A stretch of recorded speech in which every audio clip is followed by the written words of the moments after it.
We Warriors. Yeah, yeah. Black light moving through the waveform. So too old for a new form. Walking whole room transform. Warriors. Yeah. We don't panic, we translate. Pressure only calibrate. Stars don't rush, they gravitate. Warriors. Every heartbeat in time. Every breath we draw lines. If it's written in the soul, it survive every lifetime. Oh yeah. Oh yeah. I move quiet. Real pressure don't advertise. Whole generation chasing numbers, ain't nobody counting lives. Everybody want a kingdom, can't sit alone with their mind. How you own the whole world if your spirit ran inside? See, they monetize attention, they convince you it's affection. Sell identity by seasons, call confusion self-expression. I ain't judging, I'm just reading every pattern. Every era got a pharaoh, every pharaoh got a platform. Body know before the brain, that's why truth feel familiar. Sometimes memory ain't memory, it's the future getting nearer. Melanin ain't the flex, it's the archive in the vessel. Every scar became a syllabus, every setback gave a lecture. Built different, not because I said it, because pressure kept receipts. Every loss became geometry, every prayer learned to speak. Torn to mean red. I know you felt that pull before. Like this road ain't your first one anymore.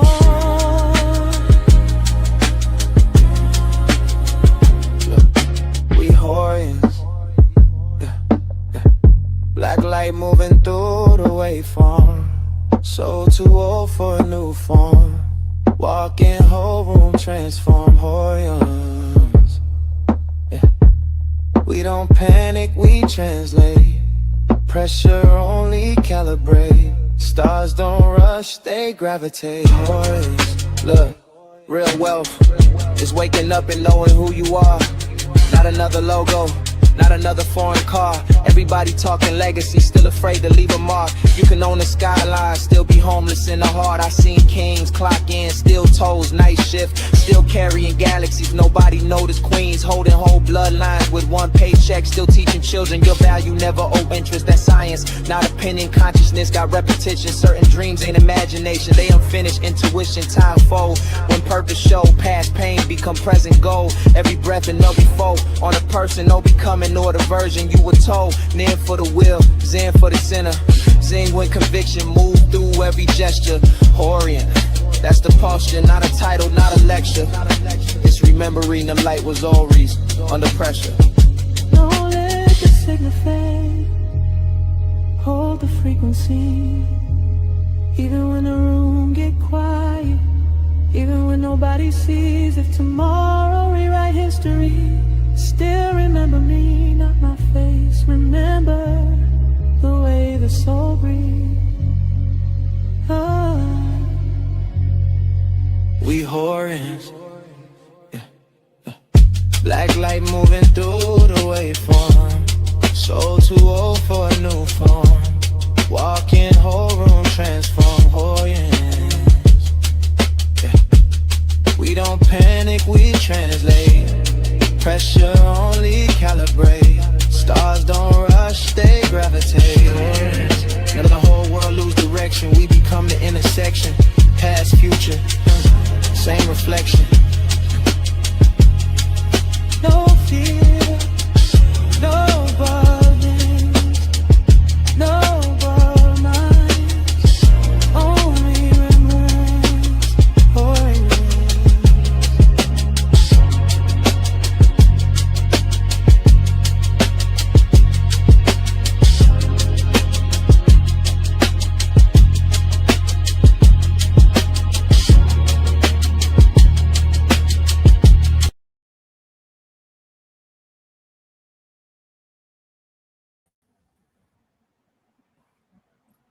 Hey there. All right, family.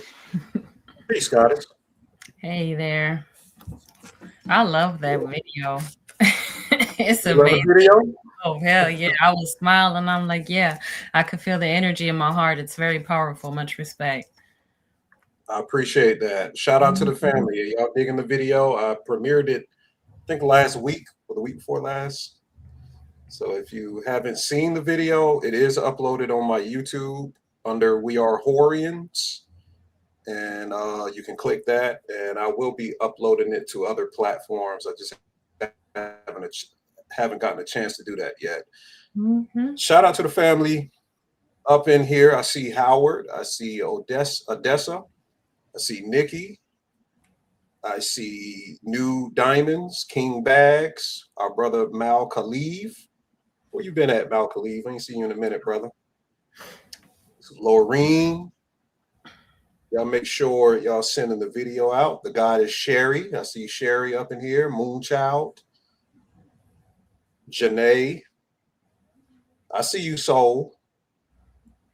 Said Philly in the building. All right, we are back. This is another exclusive interview here on the Spiritual Shade Room.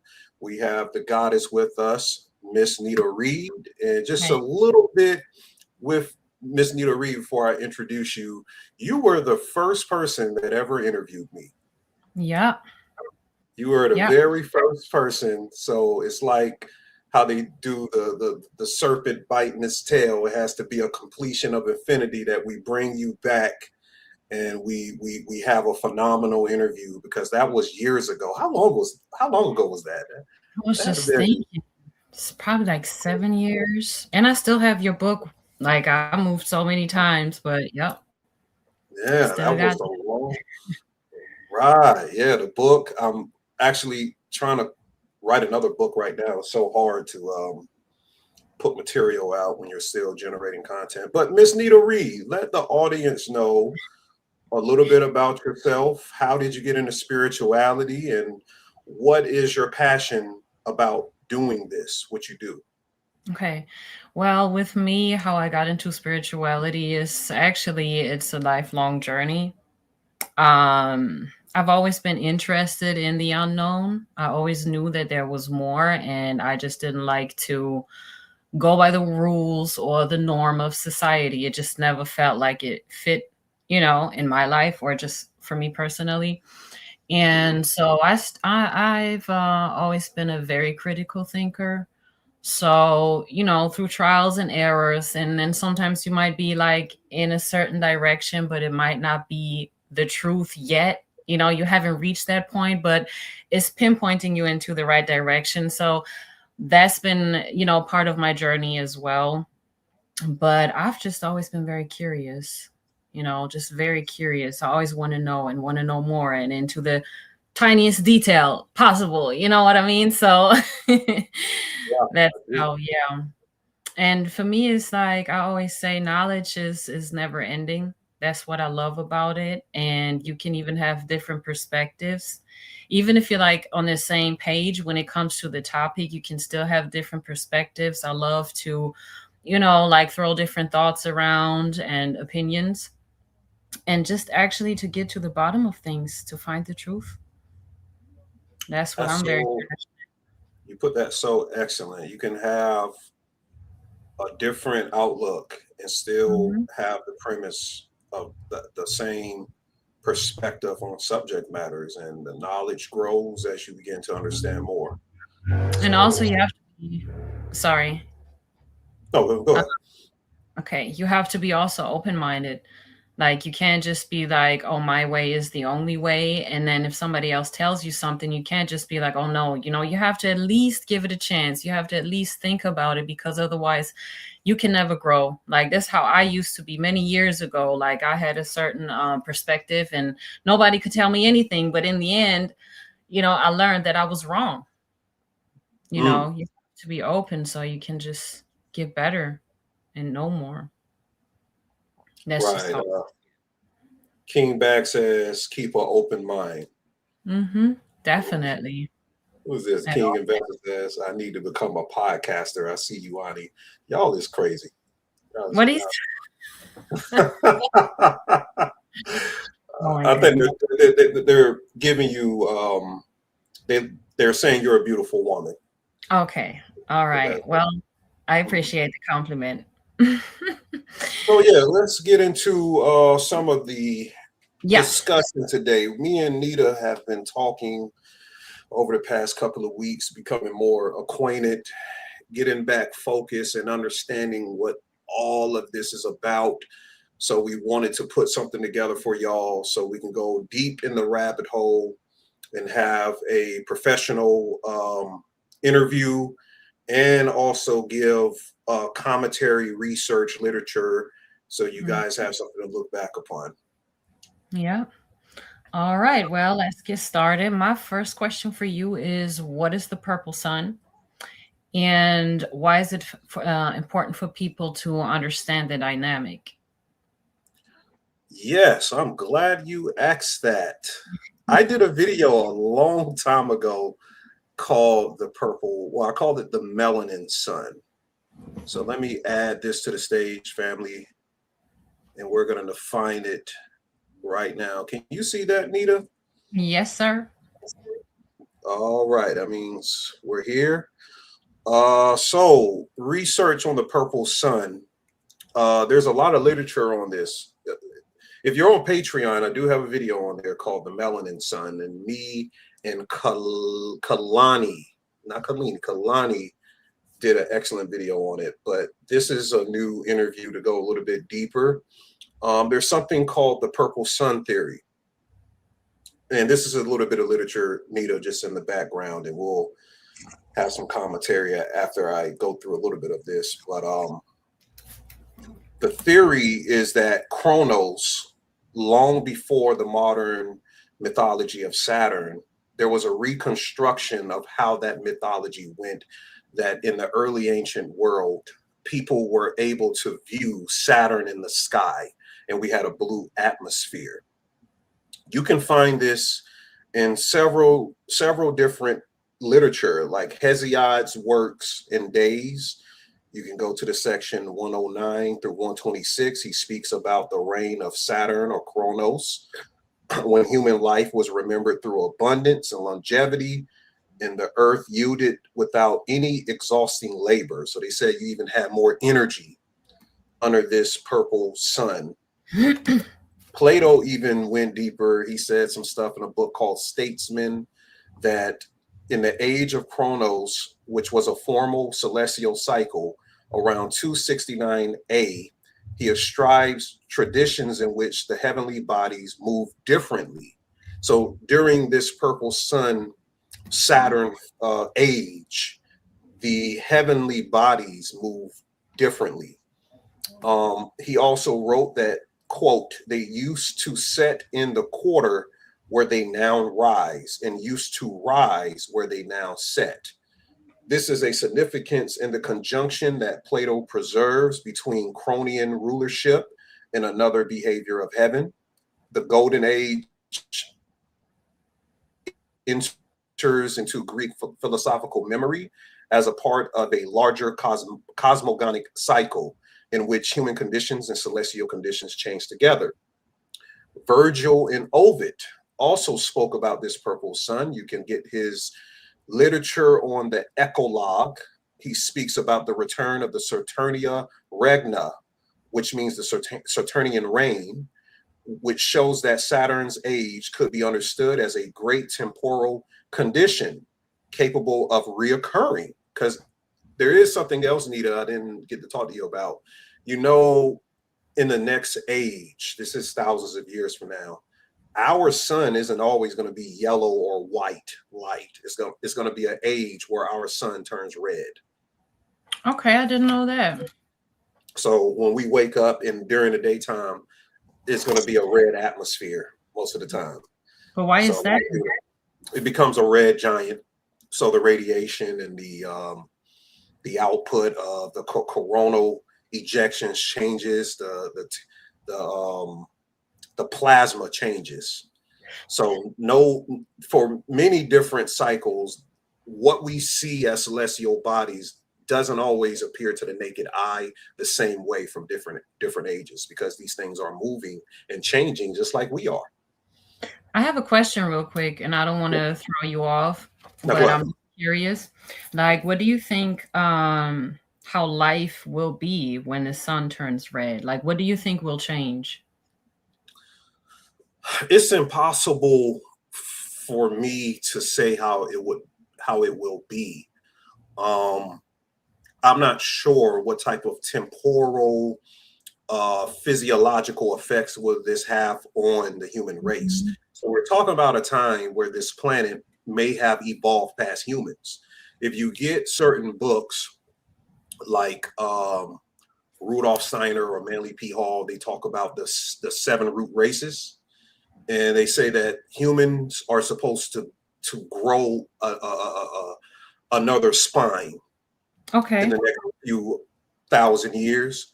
So we're gonna grow. So you see in Freemasonry, you get the 2 pillars, Jock and Boaz. Well, humans are supposed to grow another spine, and maybe when this secondary spine comes, we're talking X-Men type stuff.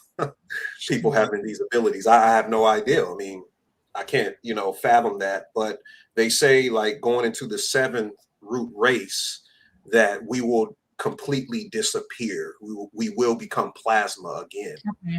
So we will have to leave the physical shell and join another continuity of consciousness. So it's hard to say. That's what I would say.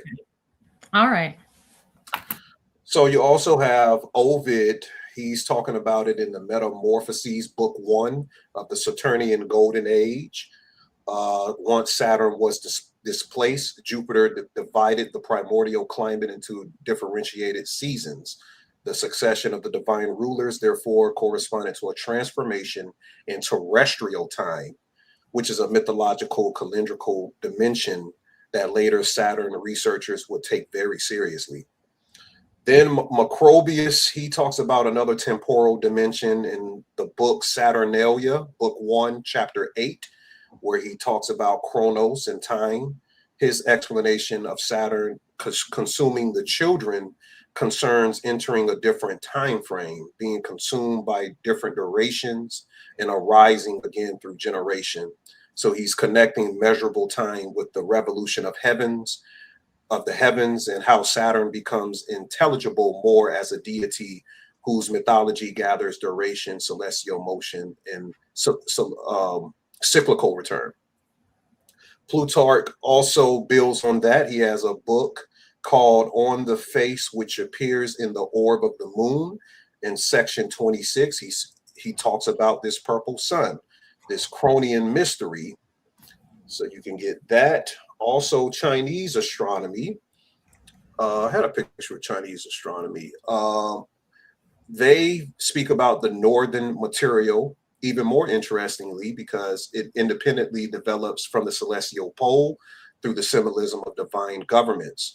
And Sima Quan's Shiji in the Tiaguan Shu, the treaties of the celestial officials translated, is the circumpolar region called the Zigong, or the Purple Palace, where the emperor, queen, and celestial ministers are mapped into this central region, because the heavenly rulership is imagined through the same ordering principles as the imperial governments below. Or in the Shinju text, it sharpens that image. It's describing a polar station inside the Purple Palace as a pivot of heaven around which the other stars revolve while the celestial center retains its station. So it builds another world axis, and the ideal grows directly out of observation. Anyone watching the northern sky at night during this time would see this turning of a stable region. So the language of the stars in looking at what is the center, the astronomical basis, would change from age to age. And the Chinese people map that, or the Asian people map that. I wanted to say Chinese, but it is a Chinese book on it. Then you have Martinius Capella. He wrote a book called The Marriage of Philology in Mercury. This is a great book. I've been looking into this. He says in book 1, page 73, that the sun approaches the divine assembly while an intense purple glow preceded him. In book 2, chapter 219, he says the dawn is described as touching the rooftops with purple. So this placement of that imagery matters because it's speaking on out of the ordinary human learning toward the celestial society of the gods, after which these liberal arts unfolded. Purple in this time accompanied a threshold where concealed order became an intellectual, visible gifting of this color, creating a liminal space, a hierophonic quality, centuries before they formulated the modern view of what the purple dawn theory was. The purple dawn theory actually came from two people, Nita. David Talbot, in the book The Saturn Myth, chapter 3, he calls it the polar sun. Same primeval sun, remembered from numerous traditions where they say that this sun, this luminary, casted some type of purple radiation. And another guy named Eduardo Cardona, this is like the father of the purple sun theory.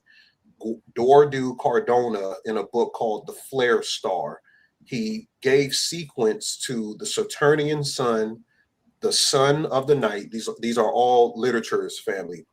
The immobile god, the polar station, Saturn as a sub-brown dwarf star, the age of darkness, and the proto-Saturnian plasma sphere.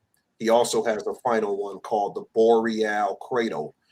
Cardona is explaining what kind of celestial body could remain dim, supply warmth, produce this purple, and a memory of illuminated darkness while occupying the northern skies, assigned to this proto-Saturnian star. He also further goes, he speaks about the Earth's primordial sub-brown host. He has another book called The Dimmer Sun, and he has a book called The Colors of the Universe, The Purple Earth. So the purple question becomes part of Cardona's proposed environment. Earth is imagined with the enclosure of a dimmer substellar primary, whose radiation and surrounding plasma sphere produces a very different visual condition from the present solar sky. So the purple moves from literary symbolism into the speculative cosmogony as a possible characteristic of the primordial terrestrial environment. So I wanted to string some of those together so you guys can get some of these books in the literature. There is a few more people. I don't have to get deeper into that. I just wanted to get the Cardona. But let me define this simplistically. Let me get us back on stream. There's something you can study called the electric universe model. Was this in the question, Nita? Did we put the, okay. So the electric universe, way back in time, Saturn was a brown dwarf star, and these stars were like shells, and they would literally over time birth another star. Just like we give birth, the shells go through some type of mitosis. If people don't know what mitosis is, it's like when you see one cell split apart and like clone each other. So they would be together and they would split and like clone each other. And that's how we got our main planets in this side of our galaxy. These primordial brown dwarf stars did this replication, and Saturn was the main big brown dwarf star that casted all of these other shells, these plasma shells out. And then over time, so that will tell you that every planet started off as a star. Yeah. That's why you hear about the Earth having a core. It was a star, and then the physical grows around it, or maybe it's a hologram, it's a holographic set being projected through our minds, or whatever density of dimension that the higher plasma fell down into. So that's how we get from this star, this proto-star version of Saturn that we were able to see a long time ago. A lot of the ancients, like some of the native people here, spoke about Xiaotekukli being a purple sun god, a fire sun god, but they relegated his colors to purple. In Yotish astrology, Saturn is attributed to dark purple, black. All of these different colors is relegated to what color of the atmosphere that these ancient people saw at that time, and they passed that knowledge down to us respectively so we could interpret it. Okay. Well, now that we already at the topic, the electric universe model. Yes. For one, because you mentioned Saturn, I want to know the connection between the moon and Saturn, like the matrix. So a lot of people, yeah, people talk about the Saturn moon matrix. So if you want to understand any history of the luminary bodies, you have to go into the Navagraha. So Navagraha, Navagraha. The Navagraha is going to tell you the backdrop story, the mythology of the planets. So then when you understand the mythology of the planets, you kind of understand how different planets get ops, like why they don't get along. And we're talking about base energy set, energetic formation models that either fuse into each other or they collide. They don't fuse. So in the beginning, you know, Chandra's story is where our memory, the collective human memory, the collective soul memory from incarnation to incarnation is defined through the myth of Chandra, which each of these luminaries are litigated to becoming something called devatas or devas, or gods. Now, they're not big gods. The big gods is like Vishnu and Shiva and them. Shiva and them, they're overhead. But these devatas are very important in defining of how our mind works, how we think, how do we, without these planets, without these devatas, we wouldn't be able to see angles of light. If you don't have the sun, there is no light. You don't have the rest of the planets. Not that you don't have the rest of the planets, you're not able to even see them. So if the sun petered out and it just stopped existing, everything else dies. I think all of us understand that. So Surya is the king, Mars is his general, or Mangala is his real name. Chandra is more like he's not as in the celestial court of these beings. He's not like calling any shots. But as far as humanity, the closest thing we have out of the Navagraha story is the story of the moon, because the moon defines how our mind works. So wherever your moon sign is, whatever zodiac that moon sign is in, is telling you how it functions, how it works in compatibility to the environment you're in and other people that you come in contact with, wherever their moon is. And if it's in a enemy territory to yours, that's why you guys don't get along. You ever met somebody, you're always arguing with them, you don't know why you're arguing with them, like, why am I arguing with this person? They're ops. We got ops, we got enemies, because the luminary bodies got that. Now Saturn, Shani is like the underworld boss. Look at Surya, the sun, as the ruler of the corporate world. So with the nice suit, you know, but he owns all of these corporations, BlackRock, all of these Bill Gates type corporations. The sun would own all of that. They own everything. They own the whole entire damn country, state, continents. He has all of these corporations. Shani is the underworld boss. So in every society, there's people that do things that's not smiled upon socially.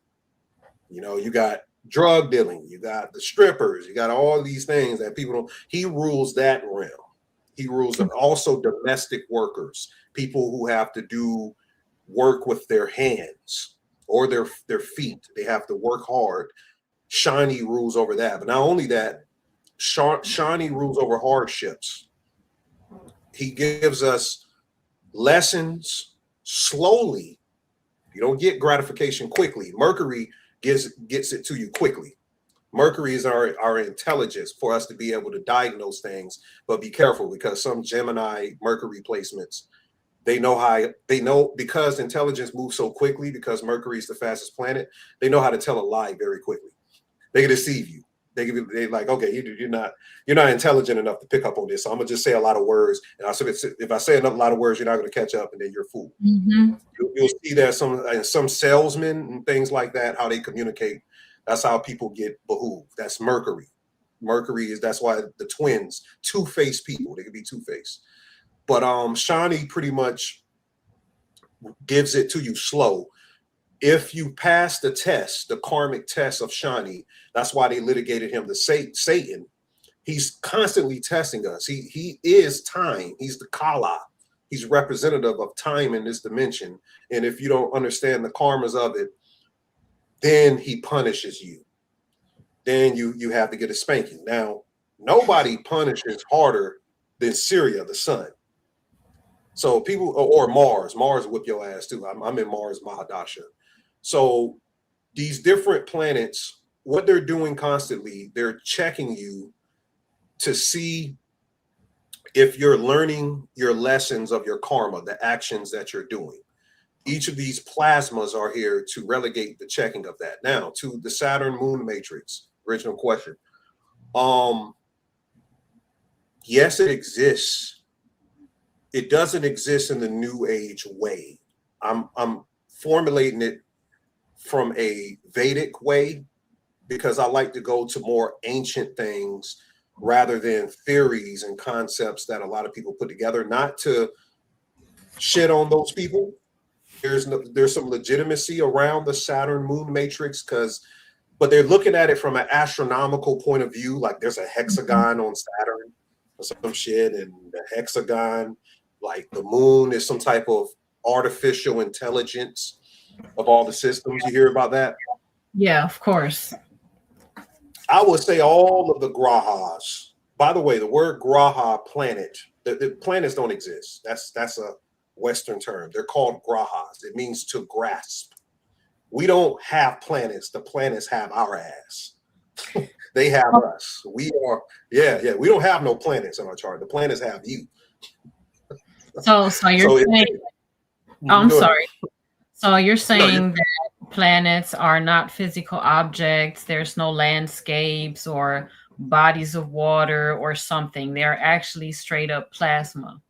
And in a way, it seems like they are there to actually guide us through this life here. Like you said, they test you and they put you through, in a way, like trials or something of that nature. I would not say that there isn't any planets with a landscape like Earth. I would not say that because I don't know that. What I do know factually, I don't think we've ever been to the moon. I don't believe that. Okay, so most people who are in the spiritual conscious community, the conspiracy disagrees with a lot with what you may think upon in metaphysics, but you both can agree that moon stuff was made up. And speaking of that, we had another moon mission this year. I think we'll go into that later, but they're the grahas. I'm just talking about the classical planets we know. Them shits ain't no physical objects. Those are plasma. Really, they're beings. And plus, it's like funny to me. Like I've always was wondering about that. It didn't make no sense to me. Like they say like the planets that we have in our solar system are planets, but when you look in the sky, they look like stars, right? And then when you use a telescope, I believe, I might be wrong, but I think they are pre-programmed so that when you look at them, you don't see what's actually really there. Now, I used to have a very old camera where I could really zoom in, and you know how you see, I forgot what you call it, but we was talking about that as well, where you can, where people put like frequencies and then you can see the water and stuff like this. This is what... Yeah, this is what the stars look like, exactly like that. I'm like, how is that? You know what I mean? It just doesn't make no sense. So plasma is actually the most logical explanation. We have to actually keep in mind that we cannot stick to things that we've learned in school because it's bullshit anyway. There's a whole agenda to teach us the things that they do teach us, you know, the lies and stuff, and twist our minds. And we have to, it's on us, it's on like our responsibility to clean that shit up and to find the truth. That's just what I think. You know, you can barely believe anything that they taught you. I'm glad you said that. I mean, after we figured out with the Epstein case that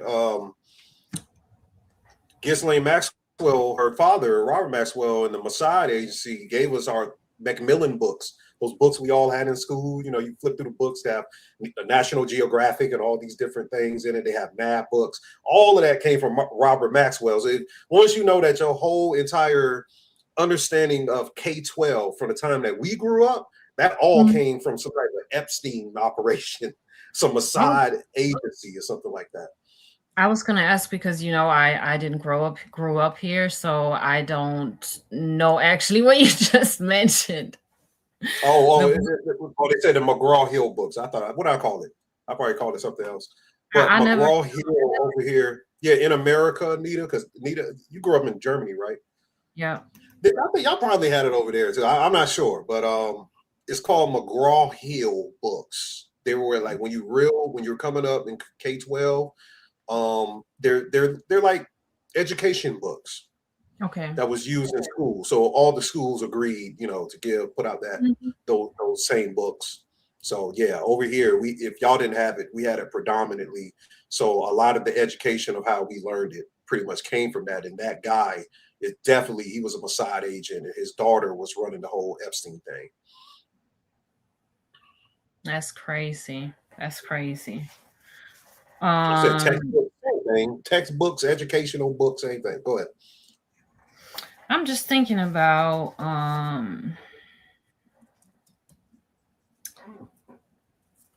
because I just mentioned cymatics, and I was gonna ask you how cymatics play a factor in the plasma, you know, the electric universe model. Yes. So cymatics, let's define it. The cymatics is the visible geometry produced when sound vibration moves through matter, showing how frequency can organize a physical substance into a patterned form. So it's a visible geometry. When you see that shape, when it's moving through the waters of the firmament, you have the waters in the firmament and the waters below. That plasma is organizing itself as sound across the universe reverberates. So when we look at the plateau of Aeon Gnostic understanding, I know we'll get in Gnosticism later, but Aeons are higher vibrational plasmas. From the higher Aeons, you have something called the sound field. This sound field is the beginning of our universe. Our universe does not start with light or darkness. It starts with sound. Yeah. So sound is first, and then we get darkness, then we get light, then we get actual matter, different forms of matter. They say plasma is the fourth state of matter. I'll say that plasma is the first state of matter. But the formation of that comes from these sound fields. You have liquid light of the sound fields, different categories of sound that reverberates down and becomes the third dimension, how we see it, how we see the organization of geometry. So cymatics is showing us the sound moving through matter, and behind the frequency of the vibrational set, because it's ranging, different frequencies allow you to see different patterns of light. When it hits certain physical substances, we can see pattern geometry in the model. So a lot of people are putting sound frequencies down into a machine and putting sand on it, and they'll notice that the sand starts to arrange in a certain way where we see these patterns. That's cymatics. Okay. So out of cymatics, we learn something in out of Yotish, or the models of understanding The electric universe model is based upon the Graha model of the planets. We don't call it planets, but people identify them as planets, so we just go with that word. The only way you can connect with the planets is mantra. Your mantras. Your mantra is a disciplined repetition of charged sound. So you have the charged sound that moves through an intention from a subtle consciousness in your breath, the vibration that you're on. By the way, I like to start my mantras by opening chakras that I already have open, but I reopen those chakras. So I like this sing. I'll do the shreem. I'll say shreem. I'll sing that shreem. I'll do the cream. I'll go and I'll work my way to Om. I don't go straight into Om because you still got other root chakras and different sounds that certain people go through. I just go through it a different way, but it opens up plasma reverberation in the body. So cold fusion, which is the actual kundalini, can start to run its course throughout your nervous system. And that starts to activate, because what I'm going to teach in my next class on Patreon is the 7 firmaments of the 4th dimension in the mind. It's in the Hebrew. It's not in the Hebrew Bible, but it's in a Hebrew rare Kabbalistic text that I'm going to read. And determining through your chakras being open in the connection to the planets or the grahas above determines where your mind goes through these 7 firmaments. And the reason why we keep having chaotic dreams is because we're trapped in that lower 3 firmament model of it's called the Shayin in the Hebrew text. But that's another discussion. So you're opening chakras, you have certain sound that you have to do to open these chakras. Then you have to do the actual planetary mantras. Every planet has its own mantra. Mm-hmm. Every planet has a sound like ka, la. All of these la and ka and cha sounds is literally the plasma behind different planets.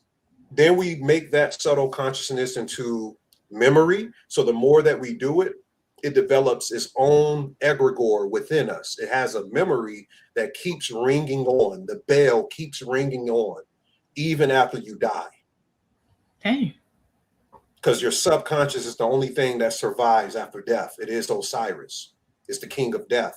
So even after you leave the physical body, the subconscious took those mantras, took those amplifications of charging the cold fusion through the mantra, and they embody it in the heavens as a pattern directly connected to you. And using the rhythm and intention of this, it becomes a samskara while you're still here. A samskara is a mental imprint inside of you until these phases begin conditioning a perception and behavior. What are the phases? You have para. Para means sound as unmanifested potential. So you just saying shit, you're not getting nothing out of it. Then you have Pashyanti. Pashyanti is sound actually becoming an inner image or an intuitive conception inside of you. So now the sound, the mantras you're doing are actually becoming images. I like to imagine certain colors. I call it hydrochromomancy, where the colors determine which 4th dimensional field that you're interacting with your soul. Because even though you're here in the 3rd dimension, your soul can traverse any of these higher dimensions. But it's kind of like when you look at spiritual systems, you heard about like Alegba or Ishu. Certain spiritual beings are like the gatekeepers for you to contact higher beings or higher dimensions. The 4th dimension it works kind of like that. So you work through the 4th dimension, and then you can look down into the 3rd dimension or instances down here, or you can go up higher and get higher information. Those are for hyperdimensional beings, people, gods, titans, people who are beyond just the ordinary metaphysical trend that people kind of, whatever they do. So you have Pashyanti, sound. Pashyanti means sound becoming an inner image or an intuitive conception. You have Madhyama, is sound forming internally as thought in language. So you're creating a new language through the mantric details, the way that you're uttering these things. And then you have Vaikhari, Vaikhari. It means sound becoming audibly through the breath, tongue, throat, and vibration. Then you're able to do, in our philosophy, what's called Nin, Zen, and Yin. Nin is the raw thought force or the seed of your intention. Zen is the breath and stillness phase that stabilizes the intention into coherence. And zinging is projecting it into a stabilized intention that's transmitted outward and becomes something into the world via how many times you do it. I have a question because we was talking earlier about planetary placements, and it's like individual for everybody. And I was just thinking of it. How is it with the chants, like the mantra chants? Should it be that depending on your planetary placement, that everyone got like a distinct, I don't know how to say, like distinct chantras that we should use? Like I should maybe use different ones than you, or you know what I mean? Okay, so that's a good question. Based on your chart, so when I look into your chart, the birth chart is going to take a snapshot, a screenshot of the sky when you're born. It's showing where the soul traversed a certain zodiac in the eastern horizon. That's frozen ever. That's forever. When you were born, that is set forever. Then you have transits. That's it's called the Gokara in the Vedic. It's where those planets at birth, where they're at today. Even though they're somewhere else today, at birth, these things define who you are. There's certain weaknesses that you have. And when I do readings, I do your birth chart analysis, I do your bhuvas, how much elemental force you're built up with. Are you 20% fire, 30% air, 10% water? You know, I'm seeing how much of the planets make up your elemental body. So that can also give you an idea of what mantras you need to do, because if you're only 10% fire, then you need to be doing a lot of Mars, Surya type of mantras to build that fire up for you, because you wasn't given it. Yep. You know, so you got to build it up. You have the responsibility of building that frequency up, and as you build it, the mantras, it respects you. It acknowledges you. When you do the mantra, the plasma inside of you acknowledges, okay, that motherfucker know what they doing. So what it does, it goes and it gives the action. It starts to move the karma for you. And it becomes a samskara, and it makes those imprints, that bakari that I spoke with, it becomes strengthened inside of you. Although your planetary set birth chart didn't give you that detail, that tells you that we have the ability to change the circumstances and probability of our future because of that. And we have the ability to shield, thwart, to throw off whatever this, I think the entire Graha system is an AI system. Whatever the Archon system is set up, we're able to condition ourselves to thwart what the Graha said. You can't have that because you don't have this in your chart. So that's a way that we can get around that. Yeah, I also think like when you know your chart and you work through it, it's good to know your strengths, but also your weaknesses. And then, like you said earlier, the opposing, I think you said the opposing planets that everyone has. I think that might be also important to look into, because I don't know, I'm just guessing right now that might also be a parts of how can I say, like a mirror to yourself, maybe your shadow side or something that you should maybe explore more, you know, to understand yourself on a deeper level. I'm glad you said that. You gave me so the shadows are the shadow portion. They're called uchayas or chayas. There's shadow portions of you celestially called Rahu and Ketu. You must figure out where is Rahu and Ketu. And Rahu and Ketu is showing when the moon goes into the ecliptic, when it reaches the highest point of the ecliptic, it casts these two nodes. And these two nodes are the north node and the south node in the Western chart, but they're called Rahu and Ketu, the head of the serpent and the tail of the serpent. Rahu got caught up. He was drinking from the river of nectar of immortality, is some type of long Vedic word. He was drinking from this river, and the gods was like, you ain't supposed to be drinking that. So they cut his head off. And because the head is cut off, this serpent, inside of your chart where these placements is, a severed head serpent can eat things, but it never gets full. So it gives you an appetite in this world for wherever it is and what house and what planet it's at. You have a undying appetite to go into that field of whatever, wherever that is, whether it be sex, whether it be education, wherever it be knowledge. Rahu is going to amplify that, and you're going to just crave that. You're going to wake up craving that. Like me, I have Rahu in Jupiter in the second house. I crave information. And I have my sun is in Shatabisha. It's unusual knowledge. I crave unusual knowledge. My sun is in Shatabisha in Aquarius. My authority in this world is metaphysics and unusual knowledge. That's my authority. So the celestial body said, you have authority here. I can look in your chart and see, where is your authority at in this world? Does everybody here know what their authority is at in this world? The chart can tell you what it is. And then once you see it, you can say, you know what, I am pretty good at that. I never looked into that, but I have, it comes easy to me. You see what I'm saying? So wherever Rahu, K2, okay, K2, it because it's the chopped tail, it detaches you. Wherever it's at, it detaches you from certain things, from past incarnations, like lessons karmically learned from a past incarnation. It can come into this incarnation, make you familiar with it because you were familiar with it in another lifetime, but it detaches it because the lesson is learned. And K2 is to bring you to liberation or moksha, so you don't have to come back and do this human stuff all over again. It seems like it's in a way like a roadmap, or like a map in general, how to navigate through this life. And yeah, absolutely.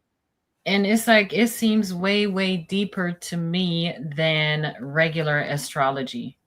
Like, it's okay to know a little bit here and there, and, you know, the general things that they say, for example, about Virgo or whatever. But like the way you do it is like, you're really like, you zoom in, you know what I mean? And you don't just look at just a few perspectives. Like, you go even deep. Like you said, you can look into, in a way, like your past lives as well, or which karma you still have to deal with, or which karma has passed. Or we even spoke about, I think we said dharma. Yes. So yeah, dharmic is the release of the pattern, is the divine revelation of the pattern. Karma is showing the actions of different patterns. You got Parabha karma, you got Agalma karma, you got Kriyamana karma, future karma. And all of these things are happening simultaneously. It's your job to figure out in your chart how to mitigate these karmas. Are like fire, some house down. And that's when bad things start happening. When people say, oh, that's karma, when they say that in a Western sense, that's what they mean. That means somebody didn't do anything to mitigate the burning, the actions that was occurring from past lifetimes to this lifetime going into the future. So the future Kriyamana karma is that you probably get your ass whipped, or your car get taken away, whatever. You wake up, something fell in your damn car or some shit. That is these actions that you, how do you mitigate it? Mantras, mainly. Mantras go hand in hand with astrology. The difference between the Western astrology, they don't have a system for you to work with the planets, really. You're just kind of just knowing stuff, and you're impressing your ego or deflating what your ego can know, or where it can't go into certain aptitudes. It centralizes where you're at. So Yotis allows for you to work and utilize your own self to either defend yourself from certain karmas or bad things, to know what's coming down the line. You said something? No, I just say yes. Yeah, so to know what's coming down the line and prepare you for it. I feel like I was rambling a little bit. Let me read a few. Yeah, I'll read a few of the people that left comments. I don't want to leave y'all out. Ether Chaos or Mal Khalif said 104 views with only 11 likes. Get those likes up, share and subscribe. Yosef says, I have no fire in my chart at all. Then you need to be doing some Mangala mantras, Yosef, and doing some serial mantras. And there's some other things that I can give to you. Jagel, the master puppeteer, shout out to that brother. He says, Ani's readings are on point. I strongly recommend getting one. By the way, if you have gotten a reading from me in the past, it's time to get a new reading, because what I knew 3 years ago, I have Jupiter exalted. Every year, the knowledge I have on one subject matters increases by like 10 times, because this is what I do. So I would advise for you to get another reading, an updated reading. And those of you who've gotten updated readings from me, let them know in the comments that it is beneficial to do that. Yep. Jelani says insatiable. King Brad said add Dharma. Yeah, add Dharma is bad. The bad portion of that. Janae says every day doing mantras on specific days during the different planetary hours gets results. I set the alarms on my phone so I don't forget during the day. Oh. Shout out to Donut. Donut said peace and chaos. Peace and chaos to you, brother. Jelani says, how do we go about getting a reading? You can email me at startribe777@gmail.com. And Jagato says, okay. So yeah, we're ready for you, Nita. I'm sorry. No problem. No problem. It's all good. Now we was talking about the planets, and we were speaking about the Eastern and the Western astrology. So in Western astrology, we have 7 planets, right? Yes. And why are there 9 in Eastern astrology? So sidereal astrology, the Vedic gurus, when they were calculating the mathematics astronomically of how the plasma is divided between these intelligent bodies, they don't follow the ecliptic of the sun. That's why the Western astrology is based more on Western astronomy, and astronomy is going to include Uranus, Pluto, you know, all of these other planets. But these things, they're so far off when you're looking at the Yotish or sidereal geocentric model of this whole thing, that whatever is going on with Pluto or Uranus or Neptune, let's just say they exist.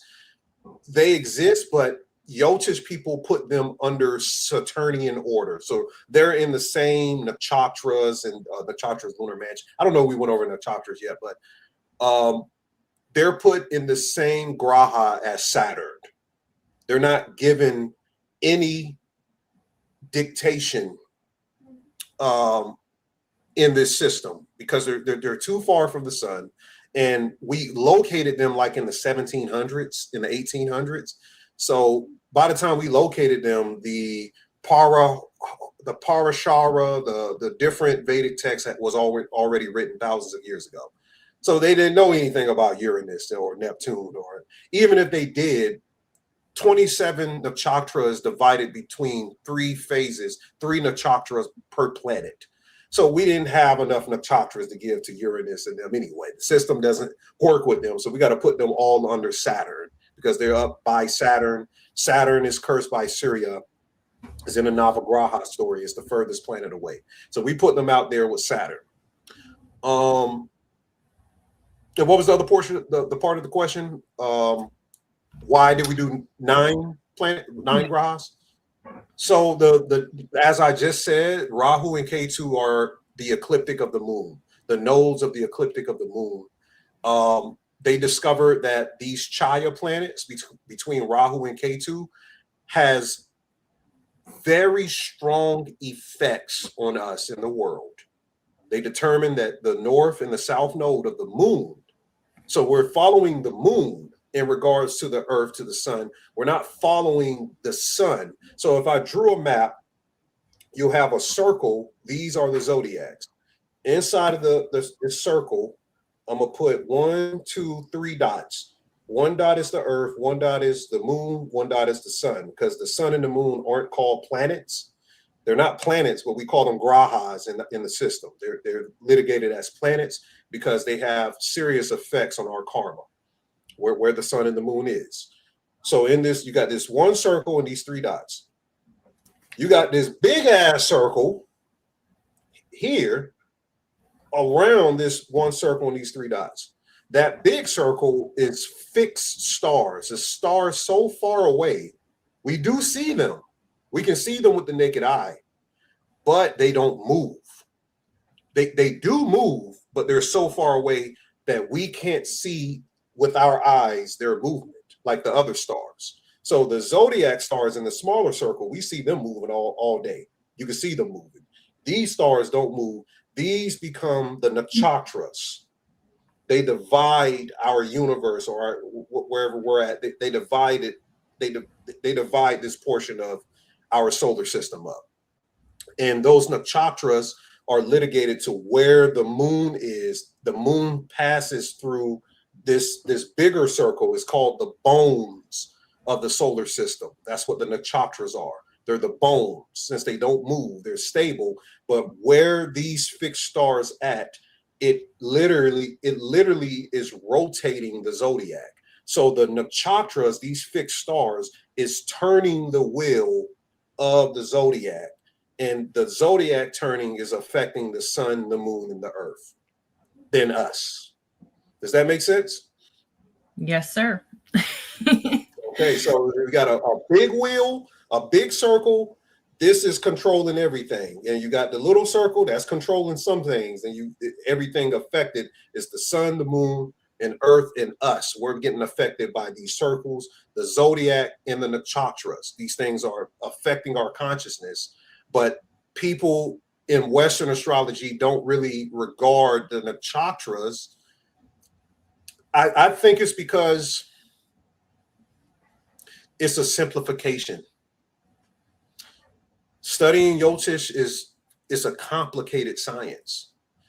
And I think the Western they made the McDonald's of astrology. They gave you quick microwave food, yeah, and gave it to you. In Western astrology, since it only follows the sun's ecliptic, where the sun is, it feeds into, if I had a closet with clothes on, with clothes in the closet, your sun sign in your Western chart tells you what clothes you like to put on. That's all it tells you. You go in the closet, you like to put on this type of clothes. Eastern or sidereal astrology shows your naked body. It shows all of your marks, all of your flaws. You ain't putting on no clothes. There is no ego to it. It's showing you your soul and your spirit.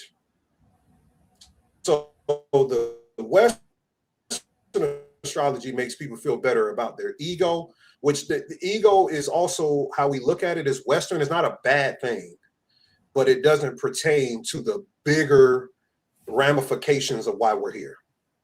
I kind of feel like it's done on purpose to keep us from actually reaching a certain level, and in a way, it's also like Vedic astrology. It can help you to actually escape this realm, because then you learn the tricks and what to let go, and how they say you shouldn't be tied to nothing in this realm.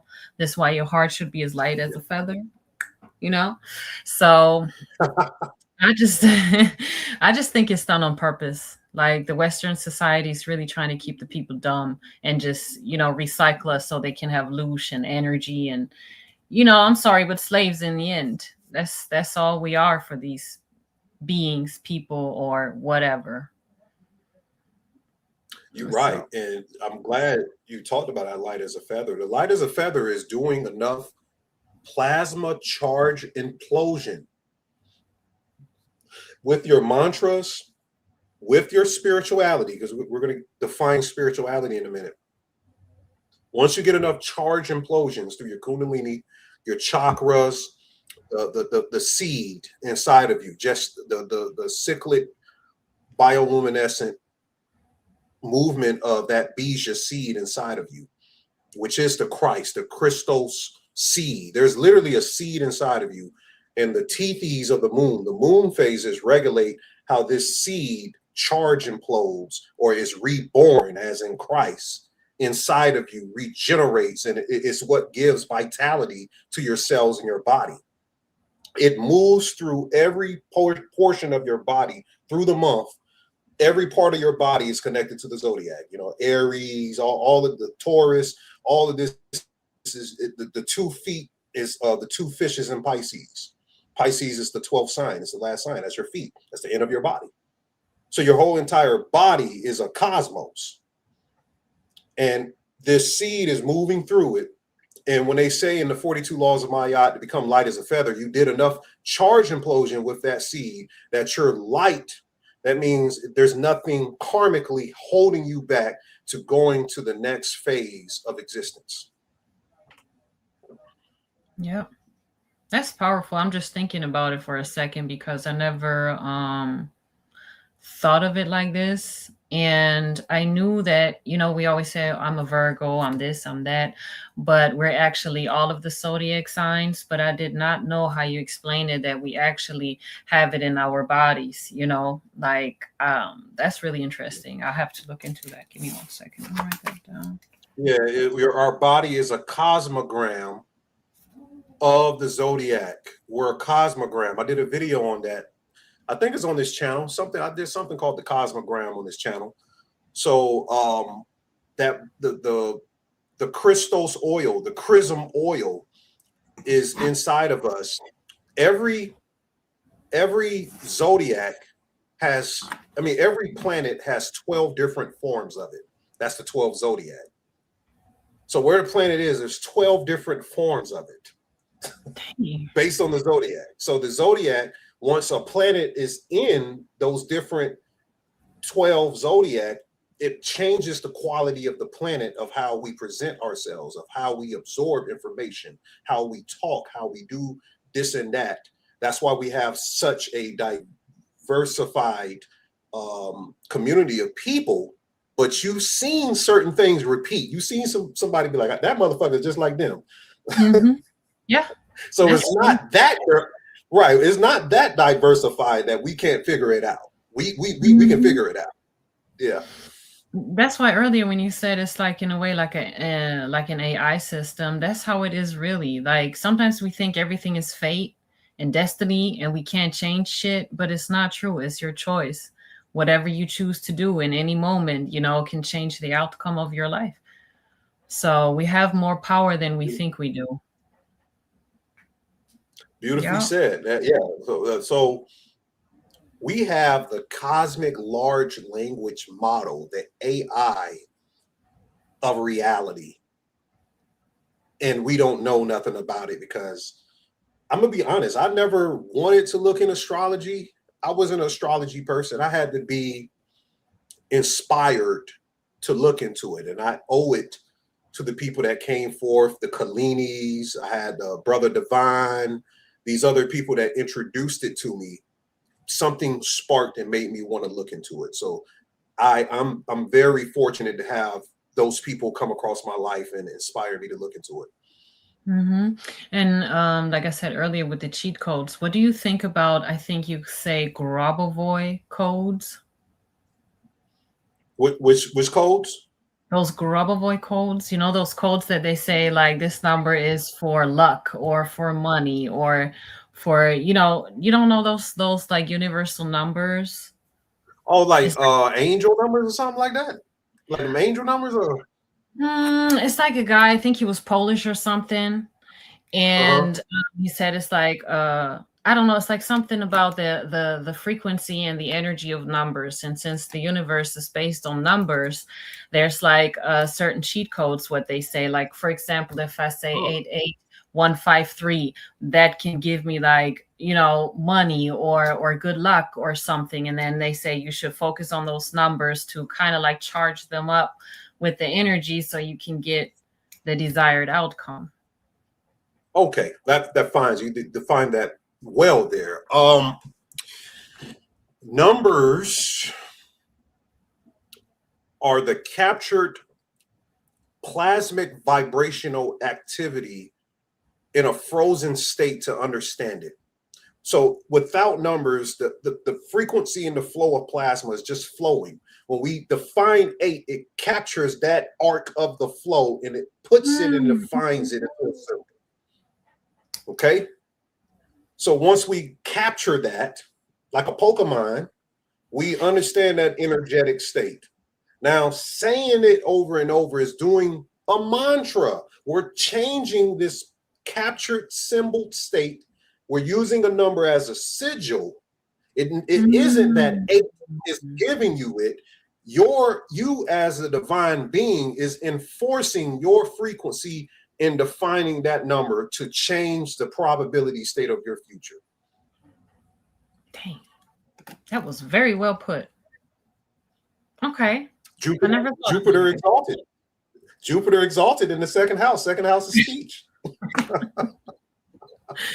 That was really good. I like that. Okay. Now, yeah, I've never heard of. Okay, somebody put it in there. I'm sorry. Grab a void. Okay, I see. I've never heard of that. I've never heard of that. But I'm what I said, it definitely pertains to that. It's Kabbalistic as well. Sorry, Nita, for cutting you off. No worries. We was speaking earlier about spirituality, and I would just like to know what your definition is of spirituality, because there's so many different definitions, or people have their own opinion, but I would like to know what your opinion is or your definition. Having Jupiter exalted, I love to simplify things. I love to use information to try to put it in a way that's simplified. This is going to be one of the most simplified definitions of spirituality. Those who are here, you've heard me say this before. Spirituality is simply understanding a set pattern that you've put into this existence and understanding that there's other set patterns that you need to change your perception of to understand the states of these different patterns so you can see different angles of light and decipher it and determine it through your perception of reality. Your perception of reality. So simply put, spirituality is learning to get other angles of your perception to grow spiritually in this dimension. You can't be set in one perception. Like I used to only think of how Bobby Hemmett saw spirituality. I wouldn't go outside of it because he was the authority on metaphysics. Well, I got Rahu in the second house as well, along with Jupiter. I have a hunger to know more information. So I started to look up other metaphysicists, which led me into the panics, which led me into these other people. Thousands of people. So I started to get other angle. I said, okay, well, Bobby and Panic saw it this way, but this person has the authority in the perception on it this other way. And that helps me to get this angle that maybe these three people that I listened to, that I studied, I look at the books that they looked at, that they developed their perception and angle. I grew in this other angle because I couldn't get it directly looking at this pattern of how they look at it. So the more and more we grow outside of our patterns, the set patterns that we have. For instance, you wake up, you take a shower every day. You do something every day that's a pattern. You get used to doing it. You will notice a change in your life when you start to do something out of your set patterns. That's when you're going to get a spark and see something shift in your life. Guaranteed. Yeah. Sometimes you got to do something out of the ordinary. My next question is, I think we touched on it a little bit, but I would like for you to, if you can, maybe give like a summary how Vedic astrology is used to escape this reality as Gnosticism views it, and then we go to Gnosticism. Yes. So Vedic astrology studied the angles of light. So Jyotish Vedic astrology is studying how time becomes light. Okay. While you're here in the flesh, you're dealing ultimately, the master is Saturn. They study the plasmic voyage of quantum coherence of energies and how they gravitate from one plasmic intelligence, one graha, to another, and they redefine it into a systematic state language down here so we can understand how each of these plasma intelligences affect our lives, which creates the conditions of different karmas that we face, different karmas that we've conquered dharmically, and how we could use this systematic adaptation of this language to free our souls from coming back continuously doing this human thing over and over. That's what the science of light can do for you. I always ask the question, what was here longer, the soul or the human? If you say the soul has been here longer than human, then that would mean that we were something else long before we were human. And if we were something else, we probably didn't exist just in the third dimension. But let's just say if we did come down in the third dimension before human, we were something else somewhere else. So we're not humans. Nope. We're a gathered collective of plasma having a human experience. Give me 1 second. I'm sorry, Abby. Just 1 second. 1 minute. Yeah, take your time. Take your time. Let me read some of the comments in the chat. You said Dr. Gibson gave us those cheat codes. Nikki Love says that. Pioneer Power Podcast said DNA equals 19, as does chaos. And of course, we've had the COVID-19, 19 years later, 19 hijackers on 9/11. And you were 19 minutes behind the live. LOL. Shout out to you, Pioneer Power Podcast. King Bag said, why you got that stupid human suit on? Sonny Darko said that. L asks, have you heard of the solar audios from Dr. Gibson? I haven't. I've spoken to Dr. Gibson on the phone before, though. Dr. Gibson used to follow my Facebook like back in 2015 or 14.